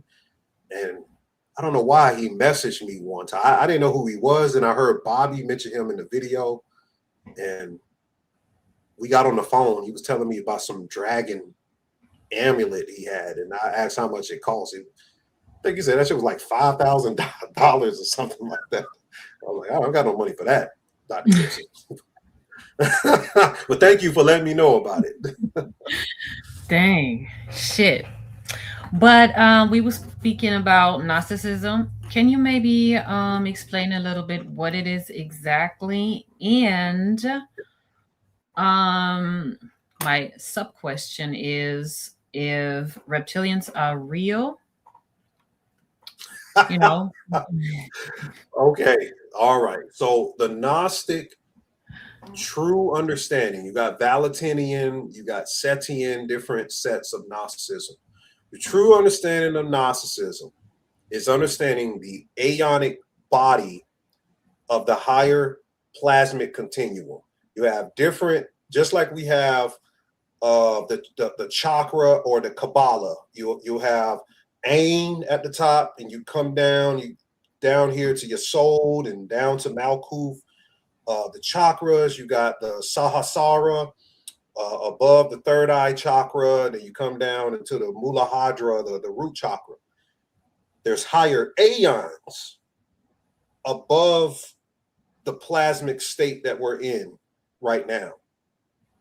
These higher aeons gestate each other down here. Sophia was a part of a secondary third aeon of itself that came down through the plasma, and it said that she had a mistaken era, and the mistaken era was her birthing a child without a male counterpart, a masculine energy in the delivery of the process. So it was basically the first moon child. We'll get into that soon. The first homunculus born is this Yaldabaoth that we get in the Gnostic text, which becomes the physical dimension. The entire third dimension is Yaldabaoth. That's what people don't understand. The entire physical dimension is Yaldabaoth. This is a mistake because he was created without other counterpart of balance, unity, and the divine proportion. So Sophia made a mistake. Because she made a mistake, she says, I must go down there and correct this. So what she does, it says that she sends her second son. No, she sends her first son, who is Sirius. In the text, Sirius becomes a plasmic force that goes down, and while Yaldabaoth, am I still here? My screen went black. Yeah, I can still see you and hear you. Okay, I'm back. Sorry guys, it was the blank out. I got some type of heat storm over here. It always starts storming when I do videos. I don't know why, but I got to look at my chart for that. Like, why does it start storming and everything? But this plasmic force from her first son comes down here, and it becomes a soul. Once Yaldabaoth had created planets, he starts to get things moving, billions of years. He starts to slowly get things moving. He says, I need something to worship me. Matter of fact, they said Sophia tricked him and said, you need something to worship you. He doesn't even know where this voice is coming from. He thinks it's his subconscious of shit. He's talking to himself. He was like, you know what? I do need something to worship me. So he starts to create man. This was her plan. Through that process, she sends the first son, a plasmic force greater than him, comes into man, because this Sirius it comes from before the physical dimension was developed through Sophia not having a counterpart husband, or what it was called dynamis in the Gnostic text. She didn't procreate with dynamis. Sirius is a higher form. It comes from a higher aeon, this one star in our universe that all of these ancient texts talk about is a great plasmic force here. She puts that in our body. Now, because this force comes into us, Yaldabaoth, he says, what the hell is that? Because he sees the light of our soul. Now, Yaldabaoth is supposed to be blind, but the force of, well, people don't know, I'm skipping something. Once she sends Sirius to materialize into us as a soul, she comes down here too. She becomes Zoe in the Gnostic text, and she hides Sirius in a shadow material inside of us. That's melanin. This is all in the text. They call it Lilith at first, but it's supposed to be this shadow on the tree of life or something like that. She comes down here and she becomes the shadow and hides this light that she put inside of the first people. Now, these people are supposed to go through these trial and errors because Yaldabaoth, he's seeing this light, this plasmic force, or he feels this plasmic force. Yaldabaoth is representative of the ego of this dimension, and he says, this thing right here is greater than me. I have to get rid of it. So you start to see him chastise these collective group of people. If you use your imagination, you kind of know where I'm going with this. So over thousands or millions of years, what does he do? He destroys Atlantis. Those people come and they say, okay, fuck it. You got Atlantis. We're gonna build Egypt over here. You build Egypt, he destroys that. Egypt's gone. Okay, well, we're gonna go over here. So wherever he's going, it's the story of the Israelites, really. But wherever they go, there's this, it's supposed to be a demon or supposed to be Satan, but it's actually the creator in the Bible is this being. But religious people or Christians, the Christendom, the study of Christian literature, the hermeneutics of it, the Jesuits got control of that shit. I've been studying the Jesuits' occult history this week. The Jesuits literally have Yaldabaoth. They have direct communication to Yaldabaoth or something. So the Jesuits have made Jesus into an egregore, but this egregore is literally a fucking demon. Mm-hmm. So the Jesus that's echoed through the back half of the Catholic Church that they're worshiping isn't the Jesus that's detailed in the hermeneutics of the Bible. It's a created egregore through the secret society of this Catholic order called the Jesuits. And they've made, the first person who did it was Ignatius of Loyola. I always have a hard time pronouncing that. Ignatius of Loyola. They made his spirit become this Jesus egregore, and they report directly to this guy's spirit. And they made they all swore an oath.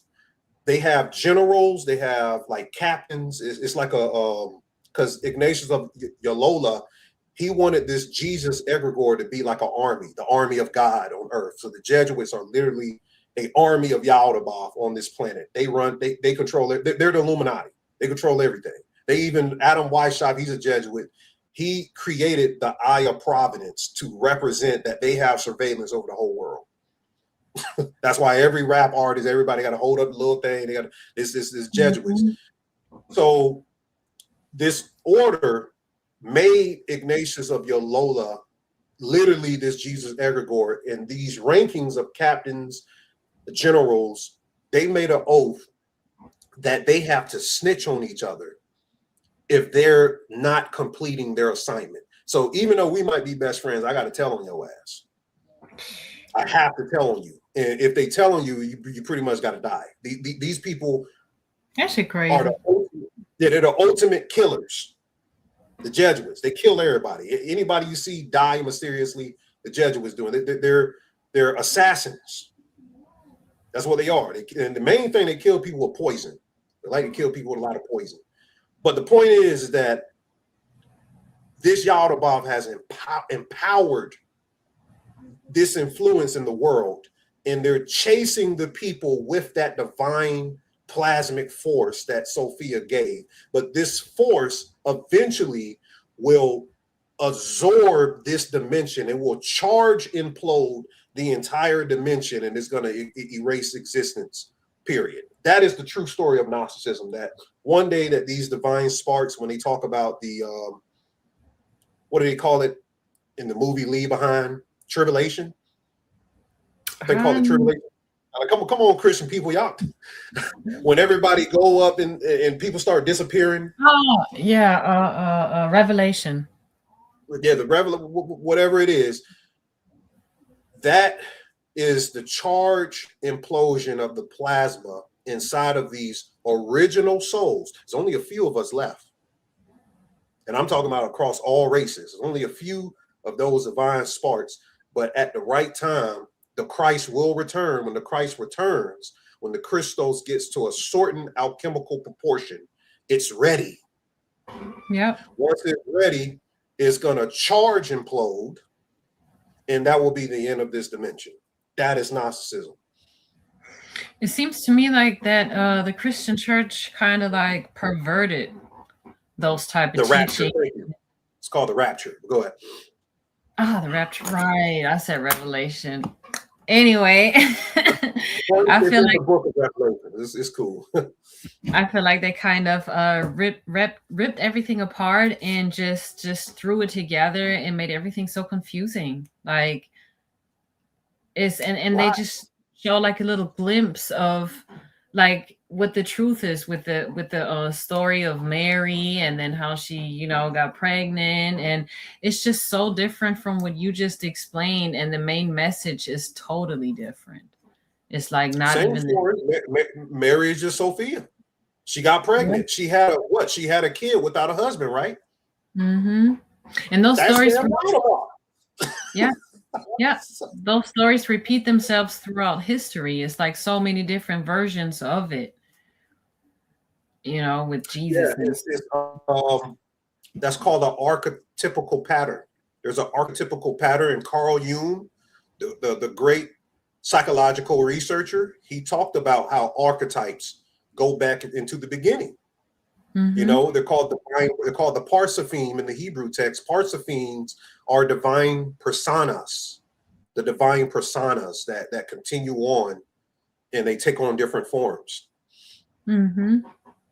And I think a lot of people also have like certain energies inside of them, of certain like how you say archetypes or something like that. Like I think some people really embody that. I don't know how, if it's how it's connected, but Mhm. I really think well, I want to go back to the question I had earlier when I was Okay. asking about reptilians. What do you think about that? Are they real? Are they physical beings? Are they interdimensional beings? Are they made up beings? Like, what are they? And why are they such a central focus in spirituality? My channel understands how I feel about this topic. I'm gonna make this very, very clear. There are no reptilian beings. If you've seen a reptilian, I guarantee you, if I do your astrological chart, I'm gonna find a reptilian. And remember, I told you the serpent head called Harahu and Ketu, those Chaya planets, when they're Mhm. in certain houses in your chart, they amplify illusion. So certain people, if they have these placements, if they have Rahu in a certain house with a certain planet, let's just say they got 5 planets in one house, it's charged through Rahu, and that means that they can see illusions more. Now, how do they see reptilians? Yeah. This thing started with the Sabbatean Frankists, the original Illuminati, going way back. They've implemented a new religion of ufology, which is the alien religion is already here. People keep talking about we're moving into it's already here. All they're doing is taking these ancient texts pertaining to the star Draco, because I also highlighted that the Draco star, or the Draco constellation, I'm sorry, that constellation of Draco in the sky, called the Dragon's Tail or the Mother. There's a book you can get called The Celestial Ship of the North by Valencia Straighten that details where the reptilians come from. Celestial Ship of the North. In this book, she's going to define what a watcher is. The watchers were nothing but, I'm keeping this short because it'll take me a long time to go through this. The watchers are people who watch the stars. Doesn't that sound simple? Yeah. People make them they giants. There's some they turn into some damn big ass guys or some shit. The watchers are, or they're Nephilim. They're fallen angels. The watchers were people who watched the stars. That's all they were. Now, one day she quotes in the book, they noticed the first polar what do they call it? When the polars switch directions. Y'all put it in the chat. It was the Oh, first. shit. It's a common term in the New Age. It's a common term. It's not coming to me right now. Now, even the Book of Enoch, the Book of Enoch is another rendition that comes. They come from the Sabbatean Frankists as well. I promise you that.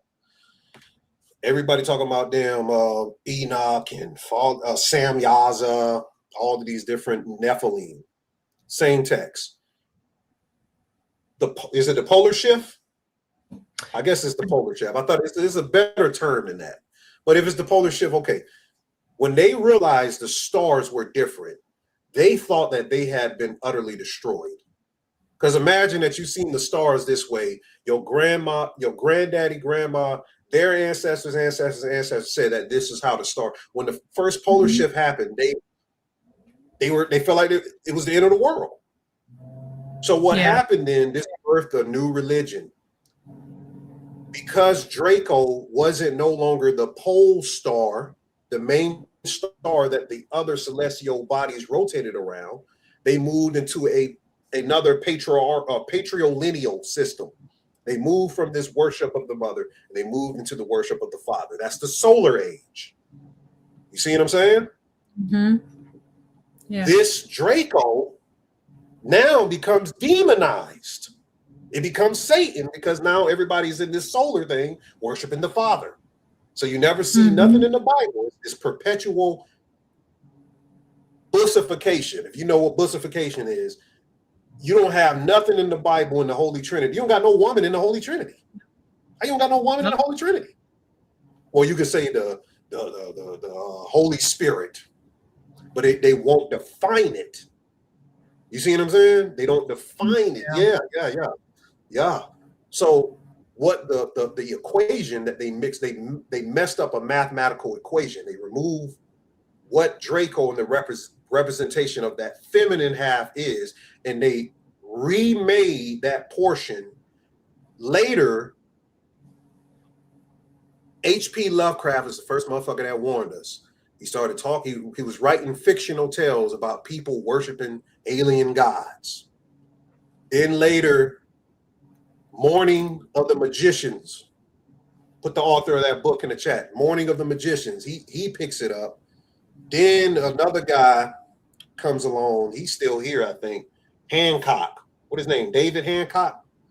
And they all talk about the same thing. If you read verbatim what H.P. Lovecraft wrote in his first like 3 Necronomicon books, which he's given a fictional tale of people worshiping alien gods, that we were created through the alien gods. Then it goes in through the Sumerian text and everything, that we come from these alien gods. They altered our DNA, or they're reptilians.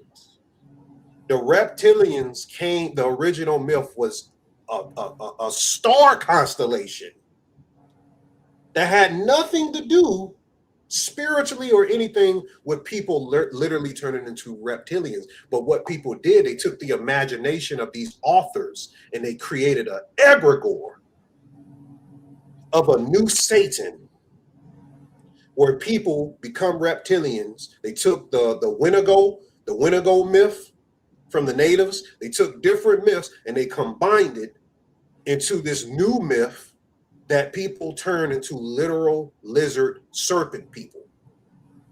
And because the devil and all of these entities were associated with the reptile or the snake being the enemy, then it becomes permeated, it becomes intensified, and it becomes embedded. It literally becomes an astral being, because the whole collective consciousness have put enough emphasis subconsciously in people's minds that's not even born yet. People not even born yet. By the time they get here, they'll probably learn the word reptilian by the time they 5 years old. Yeah, that's why we got to watch what we put our energy to, you know, like on TV or drama or whatever, or when they say, oh, some catastrophe is going to happen, and it might not even happen, but enough people focus on it, it might really manifest itself, is what I think. So well, that's the thing about it. It doesn't manifest itself in the way spiritualists speak on it. It's taken on It's a spiritual virus. It's using our ignorance to infect us. So it says, okay, y'all think this shit exists. It's going to exist, but it's not going to exist how you want it. And what these people doing in the back end, the Sabbatean Frankists, they're getting ready to literally create humanoid aliens in laboratories. They're already doing stuff with quantum computers and stuff. They're about to really start making these things.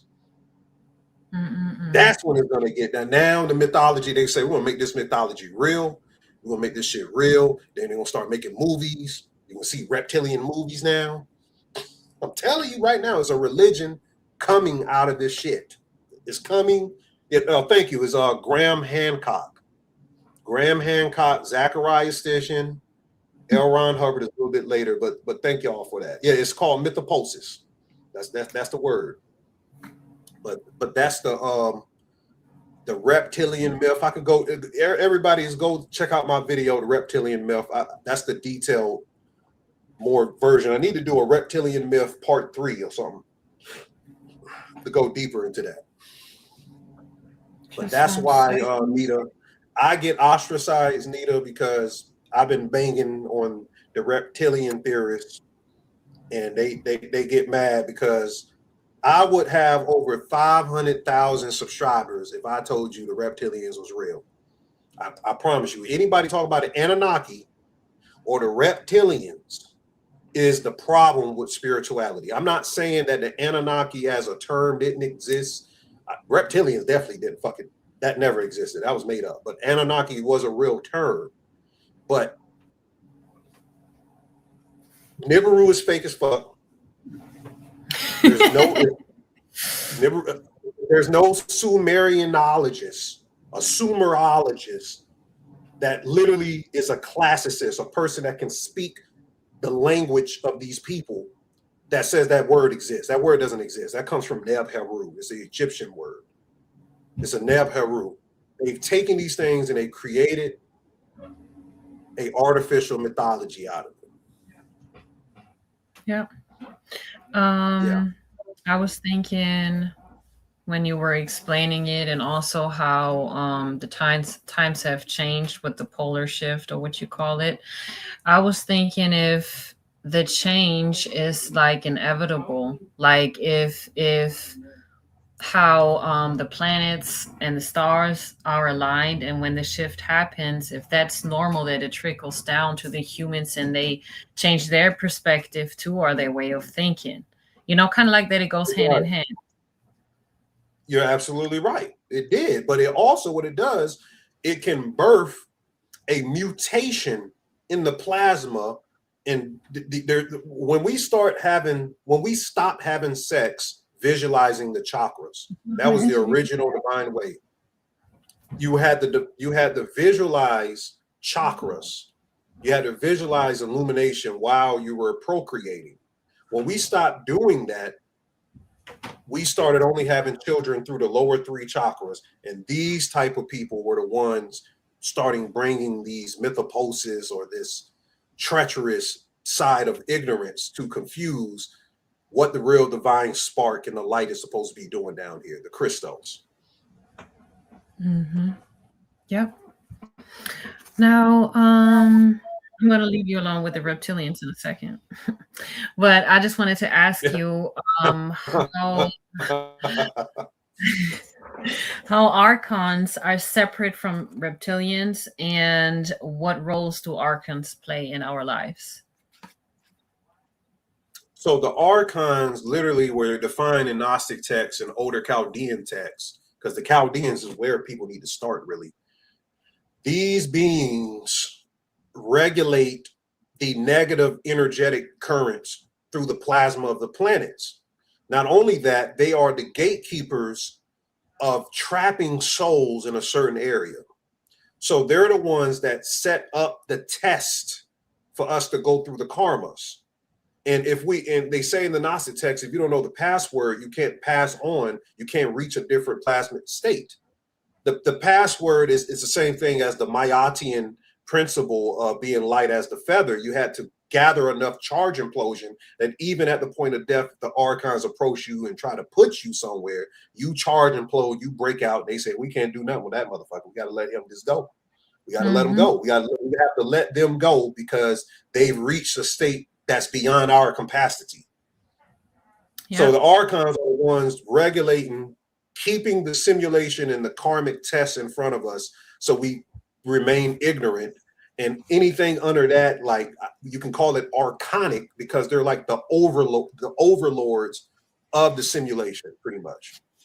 Yeah, I thought it was really interesting when you made the connection to plasma, because I read something about exactly that with the passwords, where you actually have to know, for example, you have to know who you are and that you're actually on the same level as those beings. Like you can't be afraid of them. You can't think they're any different from you. And I never seen it as, I understood that there's like the next level that you have to reach, but I never made the connection to plasma like you just did. Well, that was the connection to psychedelics originally from the shamanic side, was for you to gain a shaman soul. So I've done classes on Patreon of showing that there's different levels of the soul. Like when you're born, you're only given your first soul. Through life, you're supposed to gain other souls. By the time you become an adult, you've gained the third soul, which is intelligence. If you notice, you put a 25-year-old in a room with a 5-year-old, 25-year-old gonna outsmart that 5-year-old about 9 times out of 10, right? That's another soul that he has. It's a different level of soul. You have to reach that point. But there's some people that never gained that third soul. They're still a child, then they're 25. You see what I'm saying? So the Gnostics wrote there's Egyptian text on it too, the Sevef. They wrote about these different souls. So the shaman soul is a little bit in the territory of 6th, 7th, beyond soul. You're supposed to use psychedelics. Psychedelics is supposed to be a repetition of death over and over. If you ever done psychedelics, you know what I'm saying. That is a state of charge implosion. When you go through psychedelic experiences, death will be a psychedelic trip.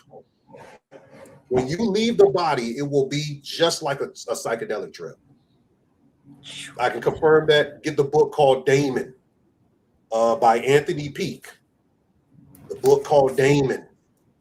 I did a video on the Damon, the different Damon, the golden Damon, the Uber Damon. But in psychedelics, they realize that there's something else that comes up out of us and goes through these trips. In the Egyptian text, they litigated it to different forms of ourself, like Horus or Anubis, these things that go into the underworld, and they go on these journeys. We have to use the psychedelics, the plant intelligence, which the plant's roots are gaining intelligence from the inner star, the inner plasma inside of the planet. And only a few of these plants, which are rare, give you conscious experiences unrelegated to anything physical. Yep. Those and some are the higher. Go ahead. I'm sorry, I didn't mean to interrupt you. No, go ahead. Okay.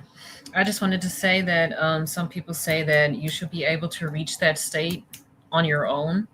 But I think the way the world is and how we've been conditioned, and with the food, with the air, with the water, with the stuff that's in detergent, and, just so many things, how we get like bombarded. I think it's hard to kind of like unlock that type of level yourself. So I think magic mushrooms or other things, I think they're actually really good helpers. And they got a bad reputation, or people try to give it a bad one, because they don't want you to reach that type of level inside of yourself. Like you will get a very deep understanding of who you are, and sometimes maybe it can even be like a hard experience, because you learn things about yourself that might be ugly, or you might see things about yourself that you need to change and it's not nice to look at. You know what I mean? Or you might even think of traumatic events, but this is actually like teaching you to let go of certain things. You have to face it in order to let it go. And we suppress so much throughout the day and in life in general. So I actually think every human being should experience magic mushrooms. I think it's a great way, like, for therapy for anyone. Even microdosing, it even gives you like a lot of strength too. Like, it's not just the Yeah, mental part, also the physical part. So I love them. me too. Me too. Man, when I had my first experiences, and I'm talking right now, family, I'm getting Bufo Changa. So it's the Bufo Alvarez told. It's 5-MeO DMT. Is the most powerful DMT we have on the planet. I'm getting that in Changa form.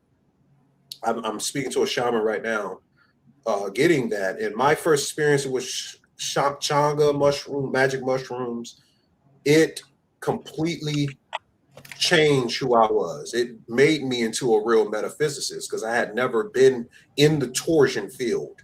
When you're inside of the torsion fields of the plasma, it's a different type of thing of talking about the mathematics, the mechanics of the mathematics of how they form. You're actually experiencing, you're there. Hmm. And you can see it. It's like in the Matrix when you see the codes come Yeah. around you and everything. So the psychedelics is supposed to be a form of entering that death state enough so when it's time to leave this thing for good, with the only truth about the simulation is that you're going to leave this form. That's the only truth. You will leave this form. You see what I'm saying? So when you leave it, you need enough charge implosion and enough gathered activity in relations to understanding the passwords, which is understanding the Kriyamana karma. You've gained enough karma where your dharmic actions grant you access to the gates to higher plasma. So you don't have to do this low grade third dimension thing no more. Hmm. I feel like earlier I was thinking too when you were explaining how it is when you chanting those mantras. Mm-hmm. Um, I was thinking that I don't know why, but this is just how I saw it in my with my inner eye. That when you chant this, and then the energy you create is probably like a beam of light that might be even visible to some other beings or whatever, and maybe through that other type of energies that might try to come at you, they know not to. You know what I mean? Or that other doors.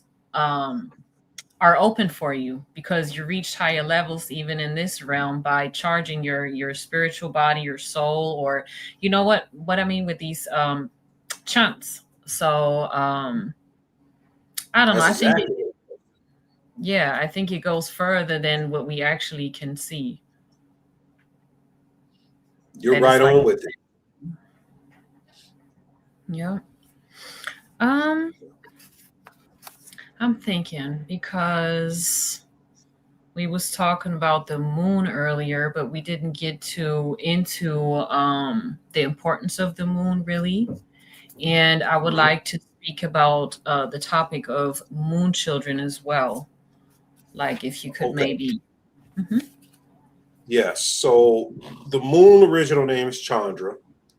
Chandra provides the atmosphere of how our mental selves enters the journey of implications of environments, connecting with different people, connecting with karmic lessons, is mainly the mind and how the mind is absorbing all of the information at once. The moon is like a computer of sort of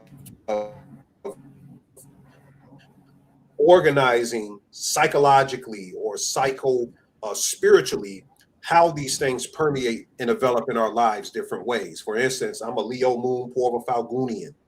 Purva Falguni, the symbol of the moon is the bed. I do most of my work from my bed. I go to the gym, I work hard in the gym, but by the time I get home, or if I do some work, if I'm at work or something, or if I'm out, I'm gonna be in the bed writing material, doing charts, doing readings, taking calls. Most of my activity comes from the bed. And it says in the Yotish text, a Purva Falgunian, that is a nakshatra that people don't know, a person who has a Leo moon, the greater their bed is, the more they will attract positive vastu. Vastu is feng shui. Feng shui in Vedic. So you know feng shui?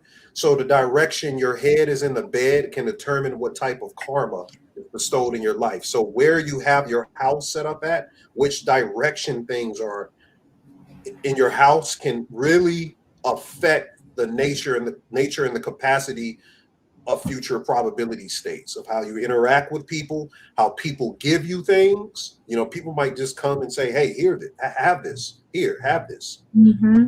All of these things are functioned through the moon's position, how you organize your house, how your mind permeates as well. So also the god over Purva Faguni, the Devata, is Bhaga, the god of fortune. So it's saying that with the type of mind that these plasma intelligences granted me through my moon sign, I'm able to use other people's money to gain in life. I don't have to always use my money because Bhaga, that God is over that nakshatra, is saying, we're going to make sure that you put out knowledge and we're going to make you comfortable to do what you need to do. This is the same thing set up in different ways. When we look at your moon sign, we can determine these things for you. We also can determine afflictions. There's certain afflictions. If moon is too close to certain signs, like the ops, you can see why a lot of people may have a lot of turbulence connecting with people, connecting with different instances, environments that they go in, traumas that they face. The moon sets the tone for the rest of the envelopment of your experience. Without the moon, the mind would be sterile. Now, the moon child aspect of it is real deep. We just explained the birth of Yaldabaoth. This development of the moon child originated with Aleister Crowley and Jack Parsons, but it actually goes back into ancient history with the Chaldean oracles, the different Egyptian architecture. The reason why certain pyramids was built was for people to do certain rituals on certain moons and to invite spirits down to possess. It wasn't even spirits, it's plasma. It's different. There's intelligences in the plasma. We call it spirit. We call it spirits. It's intelligences in the plasma through the planets, through a certain moon. For instance, Amavasya. We just had an eclipse. That's one of the biggest moon teethies to do black magic. So they would use this time to get a virgin woman, possess her, and put a certain spirit. They call it Radha in voodoo, hot spirits, a certain intermediary plasmic intelligence from a negative side of the swing of the energy, place that inside of a woman and have several of the priests or people in there to have sex with her. She has one of their children, and that child is a moon child. They carry now what will be called Nephilim DNA. What is that? That's the mythophysics term. They've now been gestated in a magical spell operation to carry in their lineage something that awakens at a certain moon tithi. You see what I'm saying? So these people continue in time, going on from that point, and what the secret societies have been doing, they've been creating their own moon children. They've been doing these sexual rituals again during the moon cycles, but what they've also developed a species of different moon children. So now they don't even have to do the sexual ritual from the ancient world. They got this technology, Project Soul Catcher, where they can just hit a person with their auditory technology. Look up Project Christ, Project Satan. And in those projects, they can just make you into a mind slave. It's called MK Ultra. And once you're into a mind slave, they have you do certain things. Your children will also be used in the same operation to do certain things. And that's what we're witnessing. This is a different species enveloping with celebrities, government officials, political figures, public figures, different people we see on the world stage. They're being implemented in this magical ritual, what we call the moon child. Can you maybe speak on Jack Parsons' ritual that he performed on Trump's birthday or when he was born? Yeah, so on the same day that Trump was born, Jack Parsons did the Babylon working, where he was using a homunculus. Now, a traditional homunculus can be magically grown in a certain environment setting. You can actually grow a small little being if you put enough of your blood. Oh yeah, I saw that. Yeah. Just 1 second. I'm sorry. I was wondering, is that real? Because I've seen it so many years ago, and that stuff looked so disgusting, and it did look real to me, but I did not want to believe it. Like it's horrible. I will probably say that probably wasn't weird, but I mean, wasn't real. It was definitely weird. It probably wasn't real, but a few people have accomplished it. But it's died. It's died because they didn't know how to maintain it. And they said when it died, they cried and shit because they had a Oh God. And it's so deformed and everything. It's just, yeah. I'm gonna let you continue. But we're talking about a magical version of that, though. So we're not talking literally about that. There's a magical version where they created an actual homunculus spirit called Babylon, and they put it in Cameron Marjorie, this woman, and Jack Parsons was to have sexual encounters with her on that direct eclipse of when Trump was born, and he was trying to literally birth the Antichrist, but which is a moon child, which is written in Aleister Crowley's book. Now, it didn't work, or did it? Trump was born that same day. Not from Jack Parsons, but he was born that day. So these things, that's what I'm saying, it enveloped into a species. It's not just how different magicians wrote it in a book. It's grown in what it is. So we have to look at it from different angles. And I think that's why Trump was actually selected to become president and to integrate America into Israel was because he was born on that same day of the Babylon working. Can you maybe, you mentioned MK Ultra, and earlier this year, Congress held a hearing. And I would like to know how MK Ultra plays a factor in why we need to use these spiritual practices to keep us from becoming a victim of it. Yeah, so one of the biggest things I've studied is the word hunter or hunt is becoming increasingly utilized in the vocabulary of these people, a part of certain societies, or on the world stage in news day to day. To keep using hunt, the hunter, the Artemis mission, the moon mission. Speaking of the moon, Artemis is the goddess of the hunt. She's the goddess of the hunt. So hunt keeps coming back up. There's a famous Netflix show, I think is out called, I think it's called The Hunting. Y'all put it in the chat. It's called something with the hunt. Apparently I translated it magically. Also, the Hunt family, the 3 Super Bowls from Kansas City, the Hunt family owns the Kansas City Chiefs. But I translated this word magically to mean remote viewers used by the secret societies.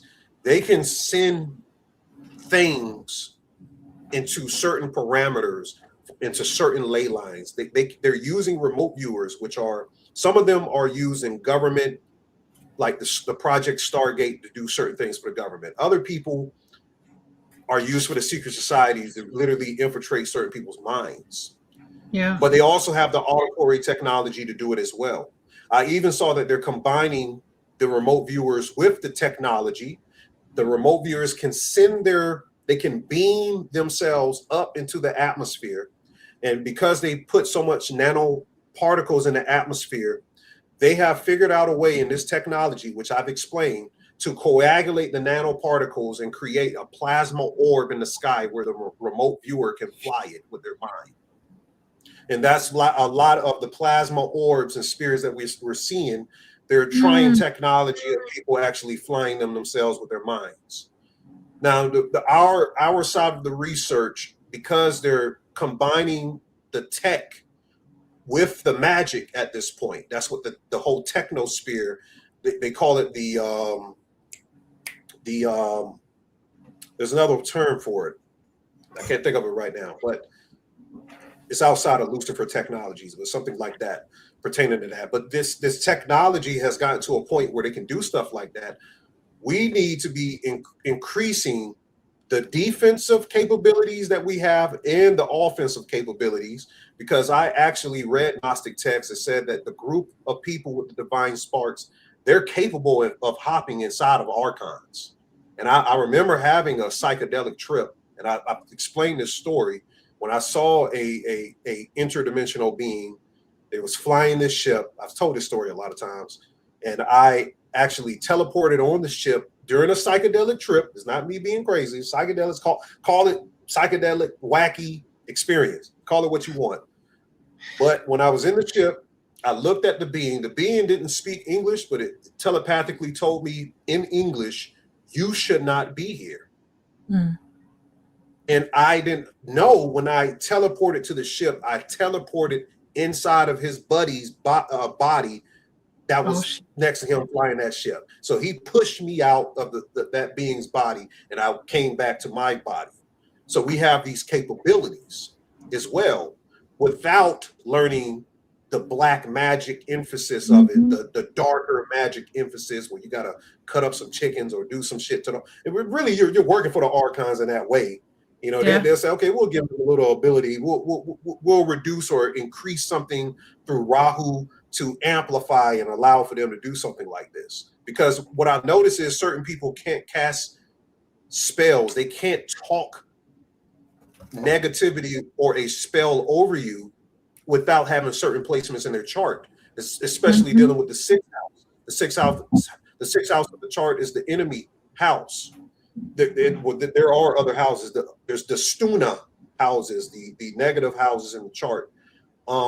There's malefic planets and malefic houses.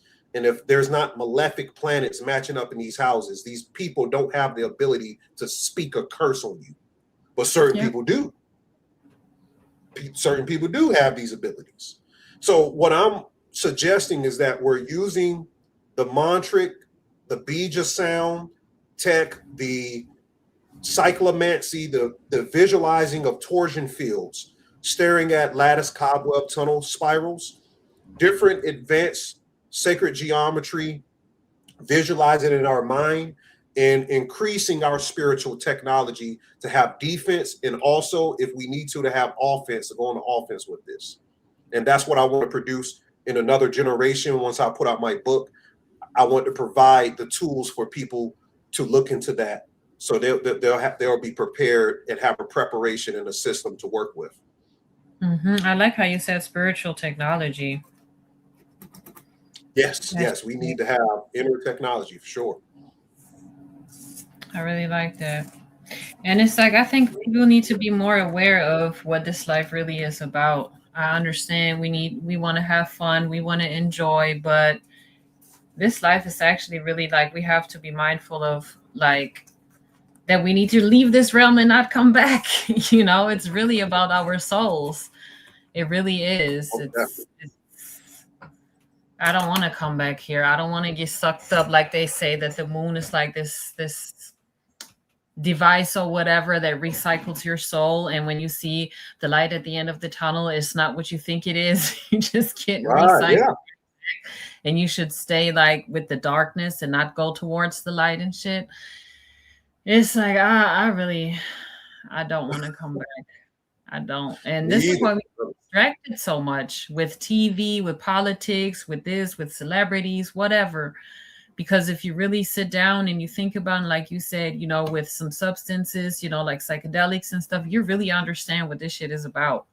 And even how they kind of like pervert it with the book of life when they say the book of death. But it's actually also a guide showing you how you can leave this realm for good, like the preparations that you have to do in this life in order for you to be free eventually, like really free.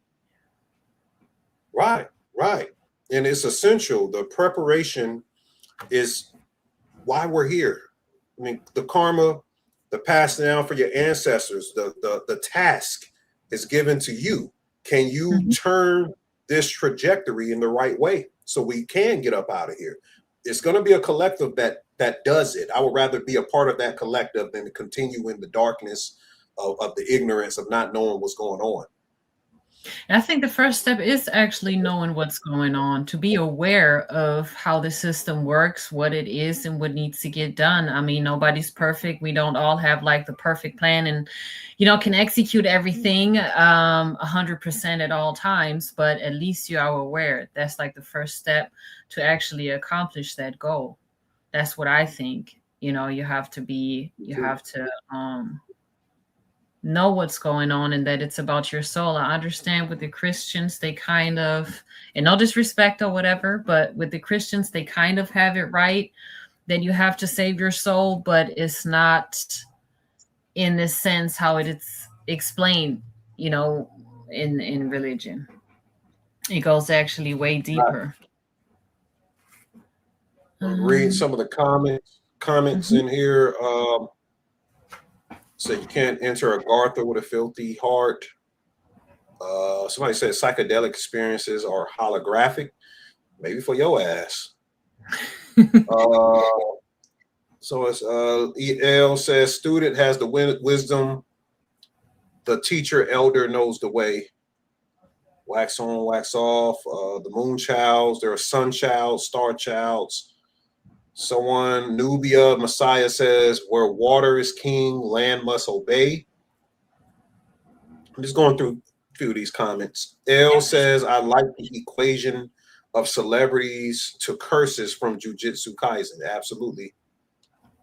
Okay, they named the Hunt movies. One is The Hunt 2026 is a television show.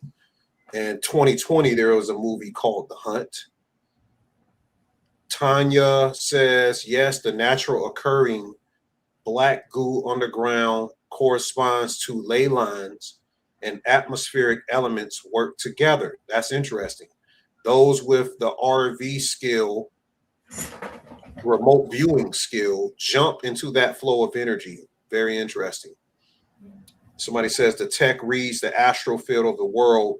They watch and tag people who constantly go into the spirit world. Yeah, I'm sure of that. Most definitely. I think there is a way for whatever you want to call them to track people that are like of a higher power or that are really, really like awakening and strengthening themselves. I think it's a way to trace that. And I feel like the more you actually are leveling up, the more shit is gonna get thrown at you, you know, to kind of like see if you really learned your lesson, if you really want that better life, you know, if you really want to level up, or if you get tempted to, you know, how you say, like shoot, go back to the lower levels. I don't know how to say it right now, but you know, I think it's like a test, because that's how I feel like every time I'm like reaching a certain level, something happens where I'm really getting tested. And I'm like, I know what you're doing. You know what I mean? Like, I'm not going to fall for it. For real. This is why they say you have to, life will show you a lesson several times until you learn from it. You know, you have to like actually overcome certain things, whether it be anger, jealousy, or whatever it is, you know, whatever each and every one of us has to that, like things that we need to work on. Definitely. I think we should Oh, did you have more? Because I was going to do Q&A so we can close out. I don't know. Some people. Oh, well, I don't yeah, know how for long. sure. I mean, mhm. I was just gonna say, you know how it goes with us. Like we can we can continue and continue and continue. So yes, I guess we can do some Q&As right now. Yeah, because we be doing 6 hours on this channel. I know you can't stay for those 6 hours, so we're gonna start to wrap this thing up. Black Light says, when is the book by Ani Osaru coming out? You can go ahead and get my book, The Blueprint of Darkness, how to eradicate mind tricks in a mind controlled society. That's my premise book. It's a premise, but the new book, it may come out this year at the end of the year, or it could come out early or mid 2027. I'm working on it now, but there's a lot of different things that I don't have at my disposal that I did when I was working on that first book. So I want this book to be a magnum opus. So just give me time to get it completed and put it out. Let me see. So yeah, you guys, we're doing Q&A. So put questions in the chat, and we're going to close this thing out real soon. Somebody says, do you know anything about Jachin and the two pillars, Jachin and Boaz? Jachin and Boaz ain't nothing but the electrical and magnetic energy that runs up your spine every day. The tower is the spine. The spine is called the Jed pillar. That's where you get, the Jedi lightsaber in Star Wars. That's your damn spine. The spine, the plasma is the lightsaber. Your spine has this electrical magnetic energy rising up and down from it all day, giving different currents of energy. If you learn how to harness that energy, it's in the chakra work, it's in plasma physics, then you can start to feel how to raise up the Kundalini and create a charge implosion where you reach the Sahasrara above the third eye chakra. If you can raise those plasma energies in your body up high enough, you'll go into a state called samadhi. Everything will go pitch. It's more like white, in the Matrix when they go to that all white room. You'll go into an all white state. It'll blank out, and it feels like once you reach this state, this is bliss. And this state will absolve all of the karmas, all of the things that you've done. It'll reset it. It's like resetting it. Then when you come back to the body from that state, when you wake back up, it's going to be 5 times as harder to raise it again. I'm sorry. Go ahead. Take care of you. Take care. So that's what Jachin and Boaz, they talking about some electrical magnetic things going on in your body. Those are the towers. Those are the twin towers. All of that is dealing with the physics and the science of the spine. Yeah, we don't have no questions, Nita. So I think we did good. I think we can close it out. Get ready to close it out now because nobody's really putting questions up here. I will say that I will have a masterclass lecture this week. I'm on vacation. I have time this week to get a lot of things done. If you want your reading, if you want some of the sacred plants, email me at startribe777@gmail.com. Take advantage of me being here, not having to do much on vacation, and we can get some things done. Ask me that question yourself on email. But the masterclass lecture will be probably midweek. I'm going to give some time for people to see this video. Probably mid or at the end of the week, we would do the masterclass lecture. I'm thinking about putting it on Patreon. Might put it on Patreon. So might not be able to see it on here. Got to go to patreon.com, THE_spiritual shade room. $5 can get you 95% of the videos on there. So look forward for me to go live on that this week. Did you have any last words or anything, Nita, before we close it out? Well, I'm just very, very thankful that we were able to do this interview tonight, because it's been a hot minute. I think 4 years, maybe 5 years ago was the last time. And life has been lifing. So I'm just very, very thankful that we finally, got to do this. And I appreciate your time. I appreciate you sharing your knowledge and breaking things down that are actually quite, complicated in a way. So I appreciate it. I appreciate you. And yes, like I said, guys, me and Nita go back. I remember when we first did that first interview, I was so nervous. You were nervous. I was nervous. Yeah, I don't know what to do. They got me on camera right now. Yeah, but it was good. That was, I think, 7 years ago. Yeah, I think like 6, 7 years ago, probably. Yeah. It was a lifetime ago. If it was 7 years, I was in my 20s when we was doing that. So it was a while ago. And yeah, I remember that. That's a long time ago. Mm-hmm. Yeah. So I'm very thankful. Yeah, it's funny how time flies, but we definitely need to do it again. We need to have more. I think this is great. And make sure you guys give a shout out to Nita in the chat. We're going to do this again. And I appreciate everyone for joining us tonight. Absolutely. We're going to close with that. I will say, Arimpoya, Aoshulu, Ashe to the ancestors. We'll see you guys again. Peace. All right. Peace. Thank you for watching.